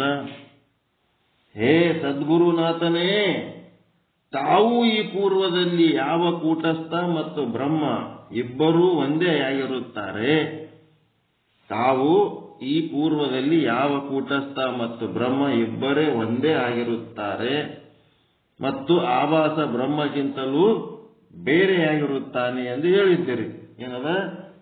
ಪೂರ್ವದಲ್ಲಿ ತಾವು ಹೇ ಸದ್ಗುರುನಾಥನೇ, ತಾವು ಈ ಪೂರ್ವದಲ್ಲಿ ಯಾವ ಕೂಟಸ್ಥ ಮತ್ತು ಬ್ರಹ್ಮ, ಕೂಟಸ್ಥ ಬ್ರಹ್ಮ ಅಂದ್ರೆ ಒಂದೇ, ಕೂಟಸ್ಥ ಅಂತಂದ್ರ ಪಿಂಡಾಂಡದಾಗ, ಬ್ರಹ್ಮ ಅಂದ್ರ ಬ್ರಹ್ಮಾಂಡದಾಗ, ಕೂಟಸ್ಥ ಬ್ರಹ್ಮರಲ್ಲಿ ಏಕತ್ವ ಹೇಳಿರಿ. ಈಗೇನ್ ಮಾಡಿರಿ ಅಂತಂದ್ರೆ ಆಭಾಸನಿಗೆ ಅವನ ಜೊತೆಗೆ ಸೇರ್ಸ್ಲಕತ್ತೀರಿ. ಇಬ್ಬರೇ ಆಗಿರುತ್ತಾರೆ ಮತ್ತು ಆಭಾಸ ಭಿನ್ನವಾಗಿರುತ್ತಾನೆ, ಬೇರೆ ಆಗಿರುತ್ತಾನೆ ಅಂತ ಹೇಳಿದ್ರಿ.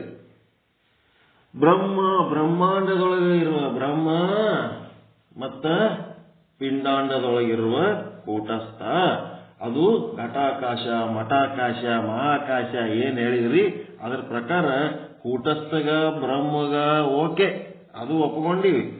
ಆದರೆ ಆ ಬ್ರಹ್ಮ ಕೂಟಸ್ಥರಿಗಿಂತ ಭಿನ್ನವಾದ ಆಭಾಸ ಪ್ರತಿಬಿಂಬ ಏನದ ಅದು ಬೇರೆಯಾಗಿರುತ್ತದೆ ಅಂತನೂ ಹೇಳಿರಿ.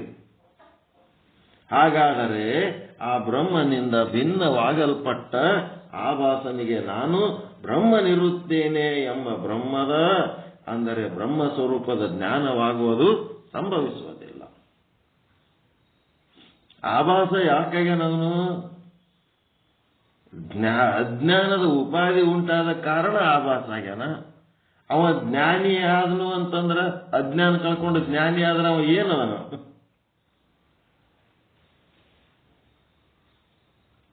ಬ್ರಹ್ಮನೇ ಅದ ನಾವು. ಅದಕ್ಕೆ ಇವನೇನಂತಾನ, ಆಭಾಸನ ಸ್ಥಿತಿ ಗಟ್ಟಿಯಾಗಿ ಹಿಡ್ಕೊಂಡ್ಬಿಟ್ಟ. ನೀವು ಅಜ್ಞಾನ ಬಿಟ್ರು ಅವ ಬ್ರಹ್ಮನೇ ಆತನ ಅನ್ನೋದು ಬಿಟ್ಟು ಈಗ ಆಭಾಸ ಅಂದ್ರೆ ಅದೊಂದು ಬೇರೆ ವಸ್ತು ಅಂತ ತಿಳ್ಕೊಂಡ ನಾವು. ಇದೇ ಅವನ ಸಮಸ್ಯೆ. ಹಾಗಾದರೆ ಆ ಬ್ರಹ್ಮನಿಂದ ಭಿನ್ನವಾಗಲ್ಪಟ್ಟ ಆಭಾಸನಿಗೆ ನಾನು ಬ್ರಹ್ಮನಿರುತ್ತೇನೆ ಎಂಬ ಬ್ರಹ್ಮದ ಅಂದರೆ ಬ್ರಹ್ಮ ಸ್ವರೂಪದ ಜ್ಞಾನವಾಗುವುದು ಸಂಭವಿಸುವುದಿಲ್ಲ.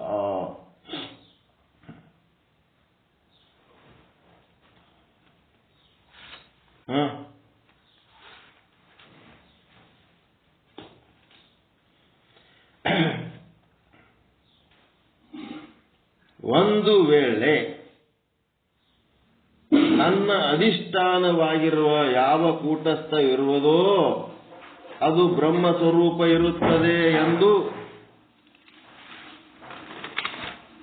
ಈ ರೀತಿಯಾಗಿ ಯಾವ ಆಭಾಸನಿಗೆ ಜ್ಞಾನವಾದದ್ದಾದರೆ ಅದು ಯಥಾರ್ಥ ಜ್ಞಾನವಾಗುತ್ತದೆ. ಈ ಆಭಾಸನಿಗೆ ಅಧಿಷ್ಠಾನ ಯಾವುದು? ಕೂಟಸ್ಥ. ಹೌದಲ್ರಿ? ಹಾವಿಗೆ ಅಧಿಷ್ಠಾನ ಯಾವುದು? ಹಗ್ಗ. ಹಂಗ ಆಭಾಸನಿಗೆ ಎಂತ ಜ್ಞಾನ ಆಗಬೇಕು ಅಂತಂದ್ರೆ ನನ್ನ ಅಧಿಷ್ಠಾನವಾದ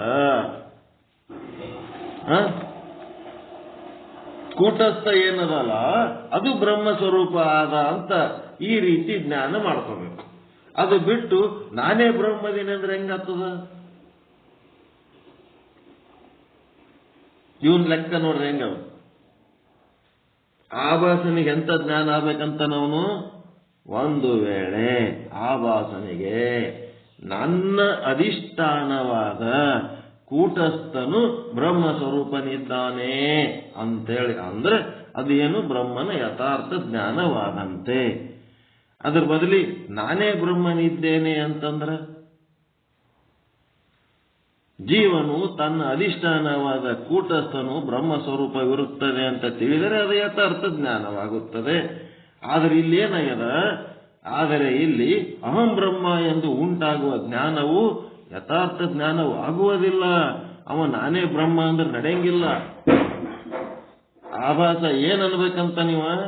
ನನ್ನ ಅಧಿಷ್ಠಾನವಾದ ಕೂಟಸ್ಥನು ಬ್ರಹ್ಮ ಸ್ವರೂಪನಿದ್ದಾನೆ ಅಂತೇಳಿ ಅನು ನಡೀತು. ಅದು ಬಿಟ್ಟು ನಾನೇ ಬ್ರಹ್ಮ ಅಂತೀನಿ ಅಂದ್ರೆ ಇವನಿಗೆ ಏನಾಗ್ಯದ ಅಂದ್ರೆ ಕೂಟಸ್ಥ ಮತ್ತು ಆಭಾಸ ಎರಡೂ ಭೇದ ಮಾಡ್ಕೊಂಡು ಕೂತ್ಬಿಟ್ಟ. ನೀವು ಕೂಟಸ್ಥ ಅಂದ್ರೆ ಒಂದು ಬ್ಯಾರೆ, ಆಭಾಸ ಅಂದ್ರೆ ಒಂದು ಬ್ಯಾರೆ ಅಂತ ತಿಳ್ಕೊಂಡನ. ಇಲ್ಲಿ ಹೆಂಗಾಗ್ಯದಂದ್ರ ತವ್ರ ಮನೆಯಾಗಿಂದು ಮಗಳು ಬೇರೆ, ಗಂಡನ ಮನೆಯಾಗಿಂದು ಸೊಸಿ ಬೇರೆ, ಇಬ್ಬರತ್ತು ತಿಳ್ಕೊಂಡ ನೀವು. ಅರ್ಥ ಆಯ್ತಾ? ಇದು ಇವ ತಿಳ್ಕೊಂಡದ್ದು ಮಿಸ್ಅಂಡರ್ಸ್ಟ್ಯಾಂಡಿಂಗ್ ಎಲ್ಲದ ಅಂತ.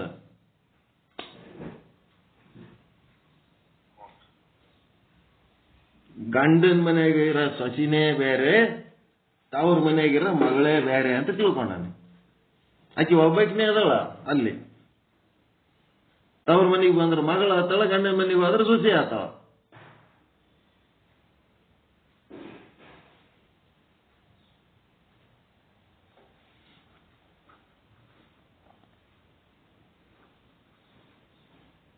ಒಂದೇ ವಸ್ತು ಆಭಾಸನೂ ಆಗ್ಯದ, ಒಂದೇ ವಸ್ತು ಕೂಟಸ್ಥನೂ ಆಗ್ಯದ, ಒಂದೇ ವಸ್ತು ಬ್ರಹ್ಮನೇ ಆಗ್ಯದ. ಹೌದಾ ಇಲ್ಲ? ಅಜ್ಞಾನದ ಉಪಾಧಿಯಾದ ಕಾರಣ ಕೂಟಸ್ಥನೇ ಆಭಾಸನಾಗಿದ್ದಾನೆ. ಅಜ್ಞಾನದ ಉಪಾಧಿ ಕಳ್ಕೊಂಡಾಗ ಆಭಾಸನೇ ಕೂಟಸ್ಥನಾಗ್ತಾನ. ಅಲ್ಲಿ ಎರಡದವತ್ತು ತಿಳ್ಕೊಂಡಿದ್ದೆ ಇವನು ಸಮಸ್ಯೆ, ಭೇದ ಜ್ಞಾನ. ಈ ಭೇದವಾದಿಗಳು ಹಿಂಗೆ ಎರಡಂತ ತಿಳ್ಕೊಂಡು ಹೇಳ್ಕೊತ ಹೊಂಟಾರ. ಅಭೇದವಾದಿಗಳು ಒಂದಂತ ಹೇಳ್ತಾರೆ. ಅಹಂ ಬ್ರಹ್ಮ ಎಂದು ಉಂಟಾಗುವ ಈ ಒಂದು ಆಭಾಸನ ಜ್ಞಾನ ಇದು ಯಥಾರ್ಥ ಬ್ರಹ್ಮ ಜ್ಞಾನವಾಗುವುದಿಲ್ಲ. ಏಕೆಂದರೆ ಅಹಂ ಎಂಬುವುದು ತನ್ನ ಸ್ವರೂಪವಾಗಿರುತ್ತದೆ. ಜೀವನ ಸ್ವರೂಪ ಯಾವುದು ನಾನು ಎಂದು ಹೇಳಲ್ಪಡುತ್ತದೆಯೋ ಅದು ಆಭಾಸನ ಸ್ವರೂಪ, ಅದು ಮಿಥ್ಯವಾಗಿರುತ್ತದೆ. ಅಹಂ ಆಭಾಸ, ಅಹಂ ಬ್ರಹ್ಮ ಅಲ್ಲ. ಅಹಂ ಆಭಾಸ, ನಾನು ನಾನು ಅಂತನಲ್ಲ, ಅದು ಜೀವನ ಸ್ವರೂಪ, ಅದು ಮಿಥ್ಯವಾದದ್ದು. ಇದು ನಾನು ಬ್ರಹ್ಮ ಅನ್ನೋದು ಸುಳ್ಳದು. ಆದ್ದರಿಂದ ಆಭಾಸನು ಬ್ರಹ್ಮನಿಂದ ಭಿನ್ನ ಏಕೆ ಅಂದ್ರೆ ಬ್ರಹ್ಮ ಸತ್ಯವಾಗಿದ್ದರೆ ಆಭಾಸ ಮಿಥ್ಯವಾಗಿರುತ್ತಾನೆ. ಆಭಾಸ ನಾನು ನಾನು ಅಂತನಲ್ಲ, ಅವ ಮಿಥ್ಯ ಅದನವನು, ಬ್ರಹ್ಮ ಸತ್ಯ ಅದ. ಹೆಂಗದ ನೋಡ್ರಿ, ಆಭಾಸ ಪ್ರತಿಬಿಂಬ ಮಿಥ್ಯ, ಬಿಂಬ ಸತ್ಯ. ಆ ಪ್ರತಿಬಿಂಬನೇನ ಬಿಂಬ ಅಂದ್ರೆ ಹೆಂಗಾಗ್ತದ? ಆದ್ದರಿಂದ ಬ್ರಹ್ಮಕ್ಕಿಂತಲೂ ಭಿನ್ನವಾಗಲ್ಪಟ್ಟ ಆಭಾಸನ ಯಾವ ಮಿಥ್ಯ ಸ್ವರೂಪಕ್ಕೆ ಬ್ರಹ್ಮ ಸ್ವರೂಪವೆಂಬ ಜ್ಞಾನವಾದರೆ ಅದು ಮಿಥ್ಯ ಜ್ಞಾನವಾಗುತ್ತದೆ. ಪ್ರತಿಬಿಂಬವೇ ಬಿಂಬ ಅನ್ಕೊಂಡುನು ಅಂತಂದ್ರೆ ಅದು ಮಿಥ್ಯ ಜ್ಞಾನ ಆಗ್ತದಲ್ರಿ ಗುರುಗಳೇ. ಹೇಗೆಂದರೆ ಸರ್ಪದಿಂದ ಭಿನ್ನವಾಗಲ್ಪಟ್ಟ ಯಾವ ಹಗ್ಗವಿರುವುದೋ ಆ ಹಗ್ಗವನ್ನ ನಾವು ಸರ್ಪವೆಂದು ಮಾಡಿಕೊಂಡ್ರೆ ಏನಾಗ್ತದೆ? ಹಗ್ಗಕ್ಕೆ ಸರ್ಪ ಅಂದ್ರೆ ಆ ಜ್ಞಾನ ಮಿಥ್ಯ ಆಗ್ತದೆ. ಹಗ್ಗಕ್ಕೆ ನಾವು ಹಾವು ಅಂದೇವಂದ್ರೆ ಮಿಥ್ಯ ಆಗ್ತದೆ. ಮಿಥ್ಯ ಅಂದ್ರೆ ಭ್ರಾಂತಿ. ಆ ಬ್ರಹ್ಮಜ್ಞಾನಕ್ಕೆ ಭ್ರಾಂತಿ ರೂಪವೆಂದು ಹೇಳುವುದು ಸಂಭವಿಸುವುದಿಲ್ಲ.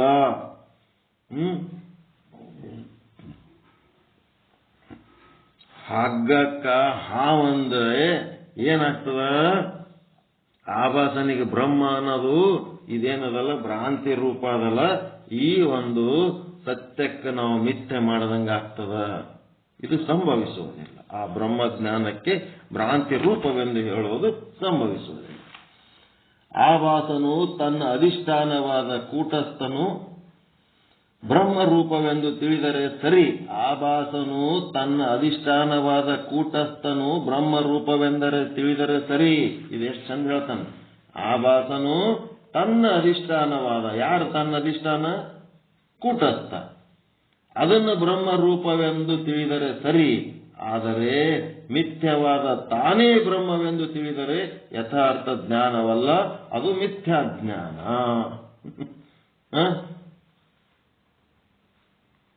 ಹೆಂಗದ ಶಂಕೆ? ಕೂಟಸ್ಥ ಸತ್ಯ, ಆಭಾಸ ಮಿಥ್ಯ ಅಂತ ಇಬ್ಬರು ಭಿನ್ನವೆಂದೇ ಇಲ್ಲಿಯ ತನಕ ಹೇಳಿಕೊಂಡು ಬಂದಿರುವಿರಿ. ಮಿಥ್ಯವಾದ ಆಭಾಸನು ತಾನು ಬ್ರಹ್ಮ ಎಂದು ತಿಳಿದರೆ ಅದು ಮಿಥ್ಯಾ ಜ್ಞಾನ ಆಗುವುದಿಲ್ಲವೇ ಗುರುಗಳೇ? ಅಹಂ ನಾನು ಎಂಬ ಶಬ್ದಕ್ಕೆ ಆಭಾಸನ ಅರ್ಥ ಮಾಡಿದರೆ ಆಭಾಸನು ಬ್ರಹ್ಮನಿಂದ ಭಿನ್ನವಾಗಿರುತ್ತಾನೆ. ಬ್ರಹ್ಮ ಸತ್ಯವಾದರೆ ಆಭಾಸ ಮಿಥ್ಯವಾಗಿದ್ದಾನೆ. ಮಿಥ್ಯವಾದ ಆಭಾಸನು ಸತ್ಯವಾದ ಬ್ರಹ್ಮ ಎಂದು ತಿಳಿದುಕೊಂಡರೆ ಅದು ಮಿಥ್ಯಾ ಜ್ಞಾನ ಆಗುವುದಿಲ್ಲ ಗುರುಗಳೇ. ಹಗ್ಗ ಹಾವು ಅಂದ್ರೆ ಹಗ್ಗವಲ್ಲದ ಹಾವನ್ನ ಹಗ್ಗವನ್ನೇ ಹಾವು ಅಂತ ತಿಳಿದರೆ ಮಿಥ್ಯಾ ಜ್ಞಾನವಾದಂತೆ ಆಭಾಸನು ತಾನು ಬ್ರಹ್ಮ ಅಂತ ತಿಳಿದರೆ ಅದು ಮಿಥ್ಯಾ ಜ್ಞಾನವಾಗುತ್ತದೆ. ಅಂದ್ರೆ ಭ್ರಾಂತಿಯಾಗುತ್ತದೆ. ಆ ಬ್ರಹ್ಮಜ್ಞಾನಕ್ಕೆ ಭ್ರಾಂತಿ ರೂಪವೆಂದು ಹೇಳುವುದು ಸಂಭವಿಸುವುದಿಲ್ಲ.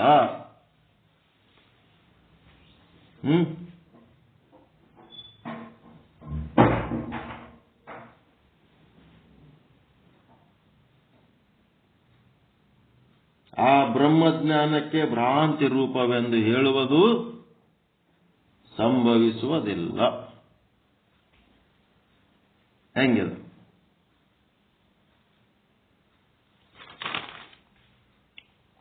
ತಾತ್ಪರ್ಯ ಇಷ್ಟೆಲ್ಲ ಹೇಳಿದ್ರ ತಾತ್ಪರ್ಯ ಏನಂದ್ರೆ ಬ್ರಹ್ಮನಲ್ಲದ ಆಭಾಸನು ಅಹಂ ಬ್ರಹ್ಮ ಎಂದು ಹೇಳಿಕೊಂಡರೆ ಮಿಥ್ಯಾ ಜಗತ್ತಿನ ನಾಶವಾಗುವುದಿಲ್ಲ, ಸರ್ವ ದುಃಖ ನಿವೃತ್ತಿಯಾಗುವುದಿಲ್ಲ, ಪರಮಾನಂದ ಪ್ರಾಪ್ತಿಯಾಗುವುದಿಲ್ಲ. ಇದನ್ನೇ ಭ್ರಾಂತಿ ಎನ್ನುತ್ತಾರೆ.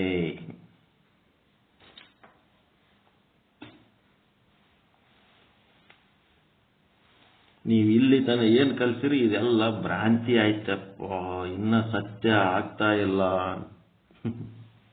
ಇನ್ನೊಂದಿಟ್ಟು ಭ್ರಾಂತಿ ಹೆಚ್ಚಾಯ್ತ ಹೊರತು ನನಗ ಪರಮಾನಂದ ಪ್ರಾಪ್ತಿ ಆಗ್ತಾ ಇಲ್ಲ, ದುಃಖ ನಿವೃತ್ತಿ ಆಗ್ತಾ ಇಲ್ಲ, ಜಗತ್ತಿನ ನಿವೃತ್ತಿ ಆಗ್ತಾ ಇಲ್ಲ. ಭ್ರಾಂತಿ ಏನು ಹೋಗ್ಲಿಲ್ಲ. ಎಷ್ಟಾಯ್ತು ಟೈಮ್? ಟೈಮ್ ಆಯ್ತು, ಸಾಕ್ಬಿಡಮ್ಮ. ಒಳ್ಳೆ ಗುರುಗಳು ಹೇಳಿದ್ದೆಲ್ಲ ಒಳಗೆ ಹುಣಸೆಹಣ್ಣು ತೊಳೆದಂಗೆ ಮಾಡ್ಲಕತ್ತಾನ ಈಗ.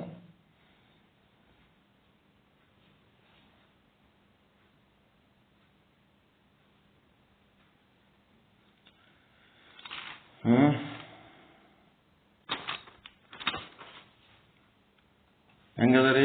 ಇಲ್ಲಿ ತನ ಏನೋ ಭಾರಿ ತಿಳ್ಕೊಂಡಿವಿ, ಭಾರಿ ಕಲ್ಕೊಂಡಿವಿ. ಅವನಿಗೆ ತೃಪ್ತಿನೇ ಇಲ್ಲ ಇಲ್ಲಿ ತಿಳ್ಕೊಂಡದ್ದು, ಇಲ್ಲಿ ತನ ಮಾಡಿದ್ದು.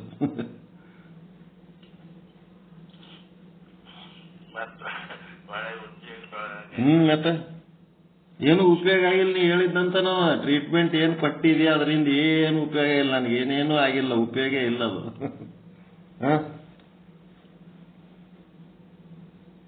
ಷಟ್ ಶಾಸ್ತ್ರಗಳನ್ನೆಲ್ಲ ಓದಿ, 4 ವೇದಗಳು ಓದಿ, ಎಲ್ಲ ಓದಿದ ಮೇಲೆ ಓದಿ ಕೆಟ್ಟ ಕೂಚ ಭಟ್ಟ ಅಂತ. ಅನುಭವ ಮುಖ್ಯ ಅದ ಇಲ್ಲಿ.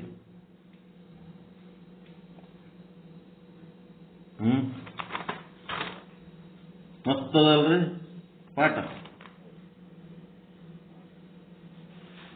ಎಷ್ಟು ಸೀರಿಯಸ್ ಅದು ಗೊತ್ತಾ ಇದು?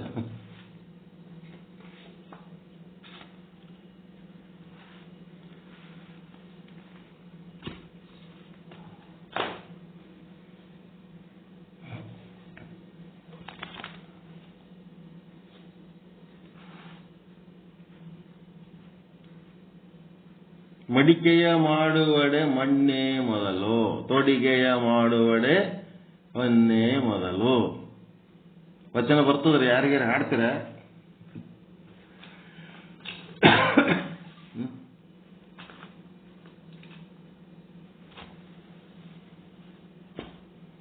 ಬರ್ತದ ವಚನ?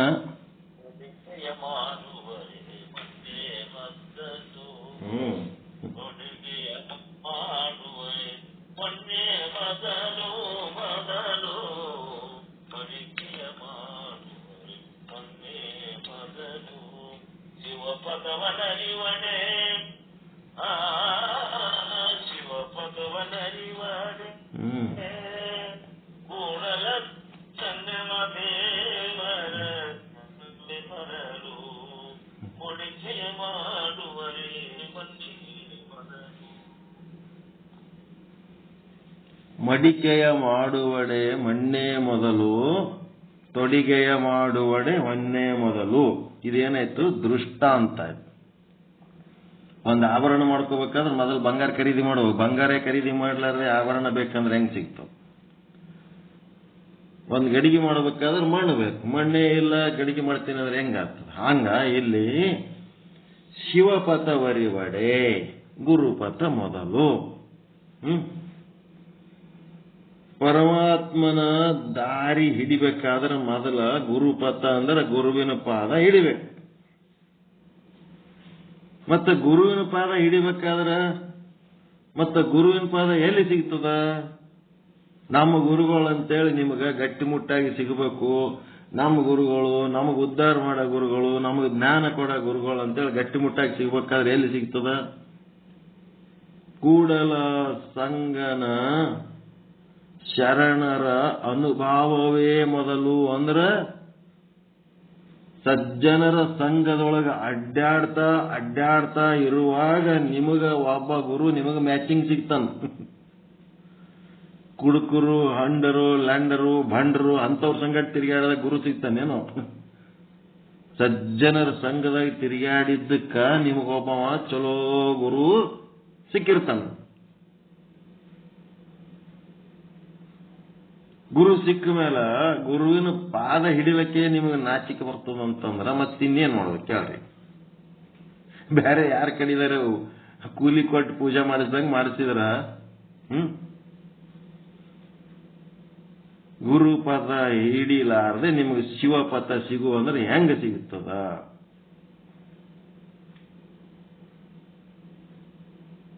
ನೀವು ಮಾಡಿದ್ದು ಸರಿನಾ ತಪ್ಪ? ಎಲ್ಲರೂ ಜವಾಬ್ದಾರಿ ಅದಕ್ಕೆ. ಇಡೀ ಕಾರ್ಯಕ್ರಮದ ಒಂದು ತೂಕ ಇದ್ದರೆ ಗುರುಪಾದ ಸೇವೆ ಏನದ ಅದರದ್ದು ಈಕ್ವಲೆಂಟ್ ಇನ್ನೊಂದು ತೂಕ ಅದ. ನೀವು ಉಳಿದದ್ದು ಏನೆಲ್ಲ ಮಾಡಿದ್ರು ಇದರ ಮುಂದೆ ಅದು ಏನೂ ಅಲ್ಲ. ಅಷ್ಟು ಭವ್ಯವಾಗಿ ಆಗ್ಬೇಕದ ಕೆಲಸ.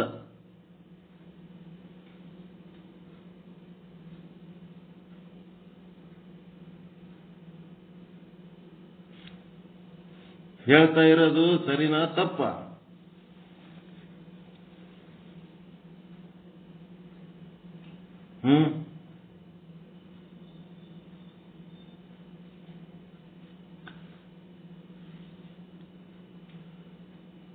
ಏನು ನಿಮ್ಮ ಮನಸ್ಸಿನ ಶಂಕೆಗಳು ಏನಾರ ಇದ್ರೆ ವ್ಯಕ್ತಪಡಿಸ್ರಿ. ಏನಾರ ಸಮಸ್ಯೆಗಳಿದ್ದು ಅಂತಂದ್ರೆ ಸೈಲೆಂಟ್ ಇದ್ರಿ ಅಂತಂದ್ರೆ ನಾವು ಸೈಲೆಂಟ್ ಆಗಿ ಬಿಡ್ತೀವಿ. ಹೇಳಿದ ಕೆಲಸ ಬರಬರಿ ಮಾಡಲಿಲ್ಲ ಅಂದ್ರೆ ನೀವೇನು ಸೈಲೆಂಟ್ ಇರೋದೇ ಒಂದು ದೊಡ್ಡ ಸೊಲ್ಯೂಷನ್ ಅಂತ ತಿಳ್ಕೊಂಡ್ರಲ್ಲ, ನಾವು ಸೈಲೆಂಟ್ ಆಗಿಬಿಡ್ತೀವಿ. ಅದೇನು ನಿಮಗೆ ಬರ್ತದೆ? ಏನು ಸೈಲೆಂಟ್ ಇರ್ಲಕ್ಕ? ಎಲ್ಲರಿಗೂ ಬರ್ತದೆ.